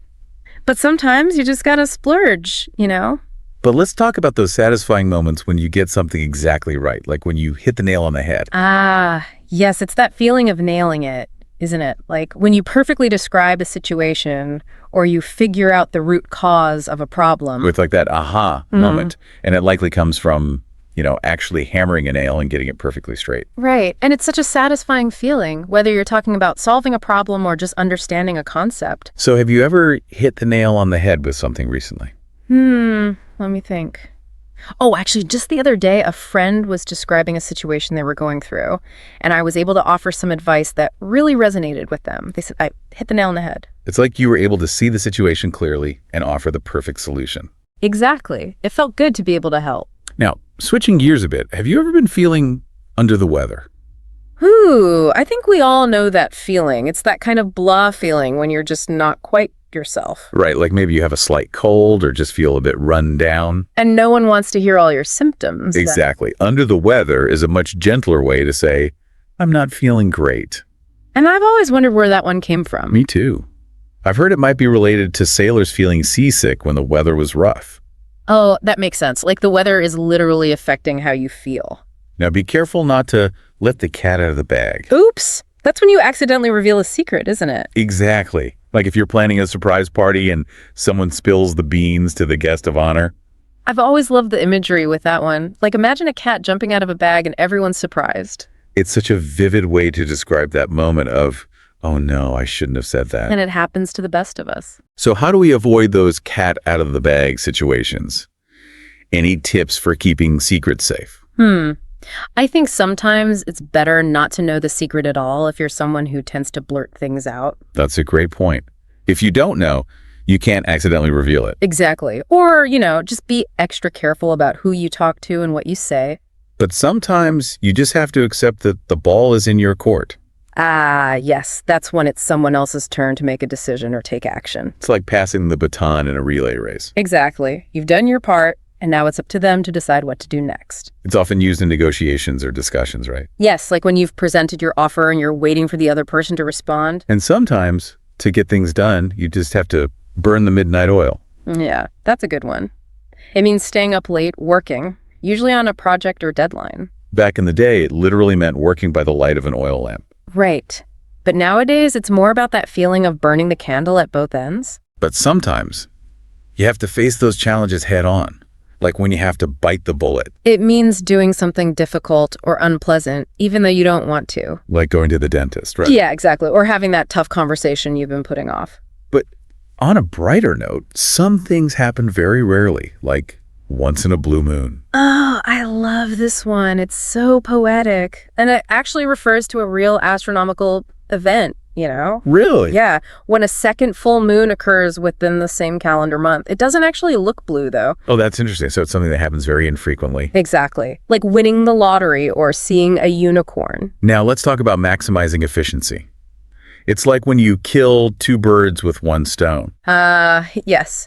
It's about accomplishing two things with one action, isn't it? Like if you need to go to the post office and the grocery store, and they're right next to each other, you can do both errands in one trip. Exactly. It's all about being smart with your time and effort. And sometimes things are surprisingly easy, like a piece of cake. Oh, yeah. That's a great way to say something was simple and effortless. It makes it sound almost enjoyable, right? Like it was no trouble at all. Exactly. Like, that exam was a piece of cake. But be careful not to put all your eggs in one basket. Oh, yes. That's a good reminder. It's about diversification, isn't it? Not putting all your hopes or resources into one thing. Exactly. It's like spreading your risk so if one thing doesn't work out, you have others to fall back on. Right. Like, don't invest all your money in one stock. Or don't rely on just one person for your happiness. Speaking of revealing secrets, sometimes you accidentally spill the beans. Oops. That's like letting the cat out of the bag. Right. But maybe a bit more unintentional. Right. It's like you just blurt something out without thinking. And it can be so embarrassing. It is. Especially if it's a secret that you're supposed to keep. Oh, for sure. But sometimes it's just a funny slip-up. But it's always important to consider different perspectives and not take everything at face value. That's when you take something with a grain of salt. Yeah, it means being a little skeptical, doesn't it? Not believing everything you hear. Especially in today's world, with so much information flying around, it's crucial to be discerning, to question things. Right. Not everything is as it seems. So how do you decide what to take with a grain of salt? What are some red flags? That's a good question. I think it's about looking at the source of the information, you know. Is it a reliable source? And sometimes, no matter how hard you try, you just have to throw in the towel. Yeah, that's when you admit defeat, isn't it? You realize it's time to give up. It's like knowing when to walk away from a fight. Right. It's not always easy, but sometimes it's the best thing to do. And have you ever felt like you were barking up the wrong tree? Oh, definitely. It's when you're pursuing a path or a solution that's just not going to work. You're putting in all this effort, but you're headed in the wrong direction. It's like you're lost in the woods and you keep going deeper and deeper, but you're not getting any closer to your destination. Exactly. And sometimes it takes a while to realize that you're on the wrong track. It does. But it's important to be able to recognize those dead ends and be willing to change course. So how do you know when it's time to stop barking up the wrong tree and try a different approach? I think it's about paying attention to the signs. You know, if you're not making any progress, if you keep hitting roadblocks, it might be time to step back and reassess your strategy. That's great advice. Now, wouldn't it be amazing to always have the best of both worlds? That is the dream, isn't it? It's like having your cake and eating it too. Exactly. It's about finding that perfect balance, that ideal situation where you get the advantages of two seemingly opposite things. Like imagine working from home, but still having that sense of community and collaboration that comes from being in an office. But sometimes you just have to throw caution to the wind and go for it. Oh, absolutely. It's about embracing risk and spontaneity, letting go of your fears and just going for it. It's like that feeling of freedom and excitement when you decide to do something unexpected. Exactly. Like quitting your job to travel the world. And finally, going above and beyond, giving it your all, that's going the extra mile. It's about exceeding expectations, isn't it? Putting in that extra effort to make something truly special. Like staying late to help a colleague finish a project or going out of your way to make a customer happy. It's those little things that make a big difference. And, you know, going the extra mile doesn't always have to be about work. It can be about anything, really. Oh, absolutely. It's about that attitude of always striving to do your best. Exactly. And it's something that people really appreciate, whether it's in your personal or professional life. So we've covered a lot of ground here, explored 21 essential idioms. What stands out to you so far? Any favorites? So many great ones. I think bite the bullet is one that really resonates with me. It's a reminder that sometimes we just have to face those challenges head on, even if it's uncomfortable. What about you? I think the best of both worlds really appeals to me. That idea of finding balance and enjoying the benefits of different perspectives. Yeah, that's a good one. It's a reminder that we don't always have to choose one thing over another. Sometimes we can find a way to have it all. Exactly. And that's a great note to end on for this part of our deep dive. We've only just begun to scratch the surface of these idioms, but we'll be back soon to explore even more of their nuances and applications. Looking forward to it. I think for me, bite the bullet is one of the ones that really stands out. Yeah, I get that. Knowing the history behind it too, like, wow. It just highlights that kind of courage, Right. that we need to face things we don't really want to. Like steeling yourself, getting ready. Totally. And have you ever had to bite the bullet recently? Oh, all the time. I think we all do, right? Yeah. But one that comes to mind is I remember having to give a presentation to, a huge audience. Ooh, that's tough. Yeah. And I was so terrified, but I knew I just had to bite the bullet, get up there and do it. And I bet once you did, it wasn't so bad. It's always like that, right? The anticipation is worse. The build-up. And it makes you stronger, too, each time. Oh, absolutely. And that actually makes me think of barking up the wrong tree, because sometimes you think you're, doing the right thing. Putting in all this effort. And then you realize, this is a dead end. You're headed in the wrong direction. Completely. And that happens a lot, I think, especially today with so much information. Oh, yeah. It's overwhelming. It really is. And so it's easy to get sidetracked. Yeah, to go down rabbit holes. But I think there's a lot of value in recognizing that you're doing that. Totally. And then you can say, okay, well, what other options do I have? How else can I approach this? It's about being flexible, being adaptable. Yeah, and I think that leads us nicely to the best of both worlds, because... Ooh, the ideal. Right. Because sometimes you do have to choose one or the other, but sometimes you can find a way to get the benefits of both. To kind of merge them. Yeah, exactly. It's like, having that flexibility of working remotely, but also still having that in-person connection. Yeah, that sense of community. Yeah. And sometimes you just got to throw caution to the wind. And just go for it. Right. I love those moments. Those are the best, those spontaneous decisions. Absolutely. Even if it's a little bit scary, a little bit risky. Like quitting your job to travel the world. Oh, yeah. That's a big one. But so freeing.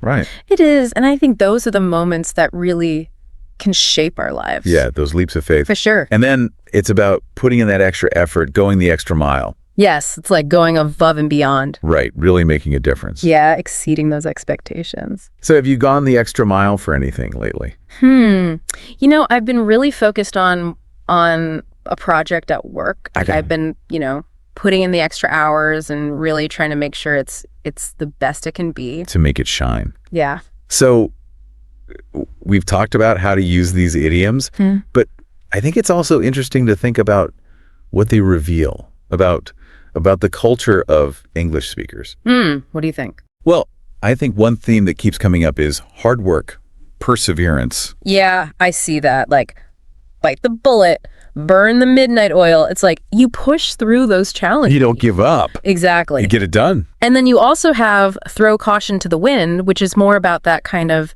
risk-taking spirit. Yeah, that adventurous side. So it's interesting. It's like there's that balance. Of both. Yeah, you work hard, but you're not afraid to try new things and take a chance. And the best of both worlds speaks to that, that balance, compromise. Yeah, like finding the middle ground. Yeah. Trying to see things from different perspectives. And take it with a grain of salt, which is kind of like, don't believe everything you hear, right? Question things. Be a critical thinker. Yeah. So as we wrap up this part of our deep dive, what would you say are some key takeaways for our listeners? I think don't be afraid to start using these idioms. The more you use them, the more natural they'll feel. Practice makes perfect. Absolutely. And I think it's important to remember that idioms are more than just words. They're really a window into the culture. Yeah, they tell us something about the values and the beliefs of the people who use them. So pay attention to how people use them in different contexts, and you'll start to pick up on those nuances. Yeah, you'll gain a deeper understanding, not just of the language, but of the culture as well. Yeah, it really is fascinating to see how much we can learn just from these little phrases. It's like they're little time capsules of culture. So let's talk a little bit more about that connection between language and culture. Yeah. Do you think the idioms we use, do they actually influence how we think? Ooh, that's a really interesting question. Right. It makes you wonder, like, if these phrases that we use all the time, Yeah. if they kind of subtly shape our perceptions of the world, Yeah. like spill the beans, for example, does that say something about a culture that values discretion? Yeah. Or does using that idiom actually reinforce that value, make us more aware of keeping secrets? Yeah, it's like, which came first? The chicken or the egg? Exactly. Does language reflect culture, or does it shape it? Or maybe a bit of both. I think it's probably a bit of both, Yeah. you know? It's this kind of back and forth between the words we use and how we see the world. And that makes me think about throw caution to the wind, too. Yeah. Does that reflect a culture that's maybe more prone to taking risks? Yeah, or does it encourage us to be more adventurous, you know? Right, to embrace those leaps of faith and the best of both worlds. Yeah. Does that suggest that we like balance, compromise, or does it actually encourage us to seek out those win-win situations? Yeah. It's really fascinating to think about. It's like language is this tool that can both reflect and influence our values and beliefs. Exactly. And I think that's what makes learning idioms, you know, so much fun. Yeah. It's not just about the words themselves. It's about what they tell us about the culture and about ourselves, really. So as we wrap up our deep dive into these 21 essential idioms, what would you say is your biggest takeaway for our listeners? Don't just memorize them, experience them. Ooh, I love that. You know, listen for them when you hear people talking, when you watch movies, when you listen to music. See how they're using them in real life. Exactly. And try using them yourself. You know, the more you use them, the more natural they'll feel. Absolutely. And it's like anything else you're learning. The more you immerse yourself, the more it becomes part of you. And the more you explore language, the more you appreciate its beauty and its power. It's true. Language it's a gift. It is. You know, it's a way to connect with other people and to understand different cultures. To build bridges. Exactly. And idioms are like little gems. They are. That add so much richness to our communication. So keep exploring, keep discovering, and keep diving deep into the world of words. Yes. Who knows what treasures you'll uncover. Happy exploring. And until next time, may your conversations be filled with colorful idioms and insightful discoveries. Hey there, fellow bookworms. Ready to level up your reading game? Today we're going deep, way past just finishing a book. Yeah, think Reading Ninja. This is your secret decoder ring for unlocking those hidden layers of meaning in anything you read. And our guide. This awesome piece, 7 tips to improve your reading at an advanced level. Practical advice, not just theory. Totally. And it uses some really cool examples like switching between Great Gatsby and Marcus Aurelius's Meditations, you know, to really stretch those reading muscles. I love that, reading against the grain. It's so easy to stay in our comfort zones. What about you? What do you usually gravitate towards? What would be a surprising genre for you? Oh, good question. I tend to lean towards nonfiction, history, biographies, that kind of thing. But to shake things up, maybe a graphic novel. Or poetry. I don't read a ton of poetry. I get that. I love a good mystery, but I've been meaning to try more sci-fi, see what's out there. Which brings us to tip number 1, diversify your reading diet. The source is all about exploring different genres, styles, and topics. Makes sense, right? Like food. You don't want to eat the same thing every day. You miss out on all those flavors and nutrients. Same with reading. Each genre has its own strengths, its own way of seeing the world. Exactly. And they even suggest this cool activity. Read a news article on climate change, then read a poem on the same topic. See how different forms of writing can change your understanding. That's such a good idea. The news article gives you the facts, right? But the poem might explore the emotional side, the impact on people. 2 totally different angles, but both important for understanding the whole picture. Totally. Tip number 2 is all about active reading, something I'm always working on. It's about engaging with the text, not just skimming. Yeah, that's where the magic happens. Active reading is like having a conversation with the author, asking questions, pushing back, making those connections in your own mind. The source talks about the SQ3R method. Can you break that down for us? Why is it so helpful, especially with really complex texts? I see SQ3R as a brain hack for better reading. It stands for survey, question, read, recite, review. Especially with dense stuff, it makes you slow down and engage on different levels. Like if you were reading the Federalist Papers, before diving in, you'd survey the structure, maybe skim headings or topic sentences. So kind of setting the stage, getting an overview. Exactly. Then you come up with questions based on what you see. What are the main points? What arguments is the author making? Now you're actively searching for answers as you read. It's like a detective game. Yes. Then the read phase, where you actively look for those answers. Wait. Next, you recite or summarize what you read in your own words. This helps solidify your understanding. And finally, review to make sure you remember the key points. Intense, but it sounds super effective, especially for those brain bender books. A mental workout, but a good one. Okay, tip number 3 always gets me excited. Expanding our vocabulary. They suggest keeping a vocabulary journal, which sounds fun. Like building your arsenal of words. But what about those words that just completely stump you, like singularity in Stephen Hawking's A Brief History of Time? I remember just staring at that one, completely lost. I know that feeling. You got to become a word detective. Context is everything. You can often figure out the meaning using root words, prefixes, suffixes, break it down into smaller parts. Like solving a puzzle. And once you crack the code, that word unlocks a whole new level of understanding. I had that with epistemology in a philosophy book. I finally broke it down. Episteme meaning knowledge, and logos meaning study. Boom, the study of knowledge. It's the best feeling. And those aha moments build on each other. Every new word opens up more understanding. You can tackle even more complex stuff. Brain leveling up. Tip number 4 is where it gets interesting. Author's craft. Understanding the why behind an author's choices. It's like peeking behind the curtain, seeing the magician's secrets. Totally. They use 1984 as an example how Orwell creates that feeling of oppression through his writing. What are some clues we can look for to get an author's purpose? Oh, so many. Tone, imagery, sentence structure, rhetorical devices, they all add up. Like, think about it. A short, choppy sentence creates urgency, tension, right?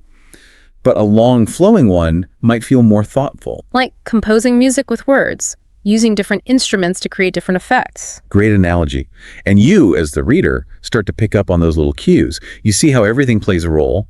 Word choice, pacing, even punctuation. Like learning a secret language. They suggest analyzing a paragraph from Virginia Woolf's To the Lighthouse to really examine the sentence structure. I challenge you, try that with anything you're reading. Pick a passage and dissect it. It's amazing what you find. I agree. Ask yourself, what choices are they making and why? You'll see patterns, appreciate the craft even more. Okay, tip number 5 gets into summarizing and critical thinking.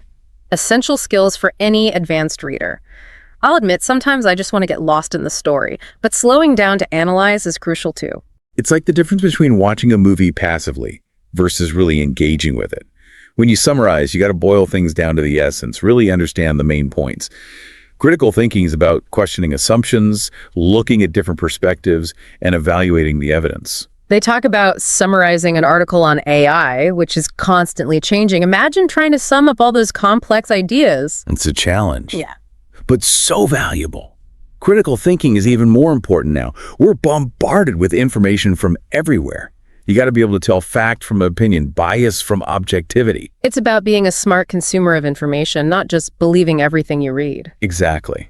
And a great way to practice those skills is joining a book club or discussion group. Have you ever read Thoreau's Civil Disobedience? Talk about sparking debate. Those ideas about individual conscience versus the state are still so relevant. Imagine discussing that in a book club. Things could get heated in a good way. I'd love to be a fly on the wall for that one.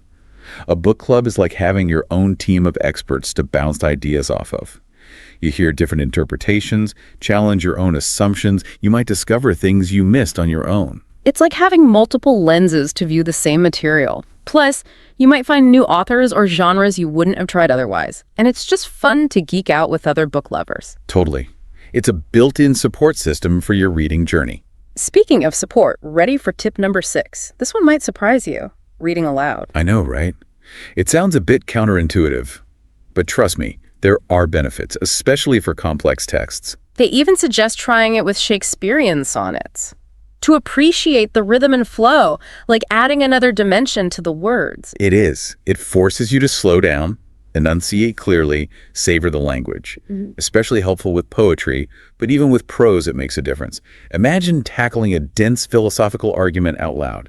It becomes so much clearer. Okay, I'm starting to get it. It's like using more of your senses to engage with the material. Exactly. And remember, we learned language through sound first. Reading aloud taps into that. Plus, think about when we were kids reading aloud together. We learned so much that way. I loved those read-alouds in school. And the source even says, record yourself reading aloud and listen back. Brilliant. Yeah. It might feel awkward, but it's a fantastic way to see where you stumble, work on pronunciation, improve fluency, like your own personal coach. I'm adding that to my toolkit. Okay, our final tip. Goal setting. I'm all about goals, but sometimes I'm not sure where to start, especially with something as broad as reading. I get that. The source uses War and Peace as an example, which is a big one.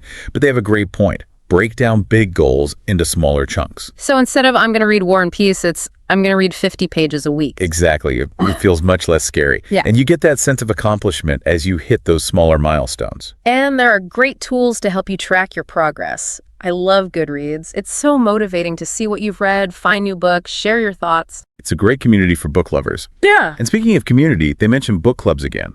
There's nothing like connecting with other readers and really diving deep together. It's like a cheering squad for your reading journey. So we've covered a lot. Diversifying our reading, active reading, vocabulary, author's craft, summarizing, reading aloud, and goal setting. It's been quite the exploration of becoming a more advanced reader. It has. And I hope our listeners feel inspired to take their reading to that next level. Me too. You know, as we wrap up this part, it makes me think about the power of reading. It's not just about knowledge. It's about understanding the world and ourselves better. That's beautifully put. It's about empathy, critical thinking, opening ourselves up to new perspectives and possibilities. Exactly. And it's a journey that never really ends. There's always something new to discover, a new connection to make. And with the right tools and techniques, we can keep growing as readers our whole lives. I love that. So, as we wrap up this segment of our deep dive, I want to leave you with a thought. What's one book or article you've always wanted to read, but felt intimidated by? What's that one that's been sitting on your shelf, whispering promises of adventure? Maybe it's a classic, a dense philosophical work, or something scientific that's always intrigued you. Now is the time to embrace the challenge. Use the tips we've discussed and approach it with confidence, curiosity, a sense of adventure. You might be surprised. Now, before we move on to part 2, we want to hear from you. What's one aha moment you've had while reading? Share your stories, your insights, your favorite reading techniques. We'll be back soon with more on how to level up your reading game. That reminds me of when I was wrestling with this really dense philosophy book, and I was just stuck. I tried recording myself reading it aloud just to see, and honestly, what happened? It was like someone else was reading. I picked up on all these things I totally missed before. It's amazing how just changing how you interact with the text can do that. Unlock it. Speaking of unlocking, tip number 6 is all about reading aloud. Yeah, I know, right? Sounds a bit old school. Yeah, like elementary school. But the source makes a good case for it, especially for becoming more advanced readers. Essentially. They even suggest reading Shakespeare out loud, like those sonnets. Oh, yeah. To get the rhythm and flow. What's the idea there? When you read silently, don't you think you kind of skim? Your mind races ahead? Oh, for sure. But reading aloud, you got to slow down. Enunciate every word. Really savor the language. Like it adds this whole other dimension. Almost like performing it, bringing it to life. So you pick up on those subtle things you might miss otherwise. Exactly. And it's not just poetry. Think about a tough philosophical argument or even a legal document. Reading it aloud can make it so much clearer. Okay, I see what you're saying. It's like using more of your senses to really engage with it, which helps you remember it better too. Right. And we learn language through hearing first, don't we? Yeah. So reading aloud kind of taps into that. Plus, it's like when we were kids reading aloud together. Yeah. Remember how much we absorbed? I do. Those were great. And the source even says to try recording yourself reading aloud and listening back. I know, it sounds a little weird. Yeah, but it could be really helpful. Absolutely. You can hear where you trip up, work on pronunciation, get more fluent overall. It's like having your own personal coach. I gotta try that. Okay, last tip from the source. Goal setting. I'm a huge believer in goals, but I'm not always sure where to begin with reading. It can feel so overwhelming. Yeah, I understand that. They use War and Peace as an example, which, yeah. That's a big one, intimidating. But their point is, break it down. Exactly. So instead of I'm going to read War and Peace, maybe it's I'm going to read 50 pages a week. Right. Way less daunting. And you get that feeling of accomplishment as you hit those smaller goals. Which keeps you motivated. And there are great tools to help, like Goodreads. I love that. Seeing your progress, finding new books, sharing your thoughts. It's such a great community for book lovers. And that brings us back to community in general, right? Yeah. Book clubs, online groups, even just friends you swap books with. It makes a difference. Totally. Having other readers around you, it's like a support system. A cheering squad for your reading. I like that. And with all this talk about tips and goals, it's important to remember, reading should be fun. Oh, absolutely. We can get so caught up in improving that we forget to enjoy a good book. So true. It shouldn't feel like work. It's like anything else. You got to find that sweet spot between challenge and pleasure. All right. We've done a deep dive on these 7 tips, but before we go, I want to ask you, the listener, what really stuck with you? Was there one that was like, aha, That's it. Or maybe a challenge you're ready to tackle now. Want to hear your thoughts. Reading is a journey, and the best ones are shared. So let's keep talking. What are your favorite ways to level up your reading game? We'll be back with more soon. So we've been talking about all these great tips for becoming better readers. But sometimes, even with the best techniques, you just hit a wall. For sure. You get those books, those articles, even just certain paragraphs, and you're like, ugh, this is a struggle. Yeah. And it can be so discouraging. You're excited to read something new, and then it just doesn't click. What do you do when you run into that, when you're just not connecting?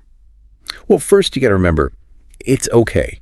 It's normal to struggle with certain things. Right. It doesn't mean you're a bad reader, or that the writing is bad. Sometimes it's just not a good fit for you. I like that, giving yourself permission to not love everything. Exactly. Once you accept that, you can look at those tougher texts with more, maybe a little kindness towards yourself and curiosity. So instead of getting frustrated, you ask, okay, what's making this hard for me? Yeah. Is it the vocabulary, the sentences, the topic itself? Right. And once you figure out what it is, you can start to find ways to deal with it. Vocabulary. Maybe you grab the dictionary. Or look for clues in the surrounding words. Tricky sentences. Break them down into smaller parts. Or read them aloud. See if the rhythm helps. You're like a reading detective, using your tools to crack the case. I love that. And sometimes the best thing is to just walk away for a bit. Oh, yeah. Go for a walk, listen to music, do something completely different. Come back with fresh eyes. That distance can really help. It's like with a painting, you step back to see the whole picture. Exactly. And honestly, remember that reading should be fun. If you're always fighting with it, feeling frustrated, maybe it's time to try something else. I agree. A different genre, a new author, or even an old favorite that always makes you happy. There's so many amazing books out there. There's something for everyone. For sure. The important thing is to find what you're curious about, what sparks your imagination. As we wrap up this whole deep dive into reading, it keeps coming back to this. Yeah. It's so personal. It really is. We can learn techniques, we can get better at it, but at the end of the day, it's that connection you make with what you're reading. It's like connecting with another mind, even if they lived centuries ago, exploring new worlds, understanding ourselves and the universe better. A journey of discovery. And like all good journeys, the best thing is to go with curiosity, a sense of wonder, and be open to getting a little lost along the way. Keep exploring, keep asking questions, and never lose that sense of wonder. That's the magic of reading. That's all for this episode of The Deep Dive. We hope you found some inspiration to level up your reading game. Until next time, happy reading.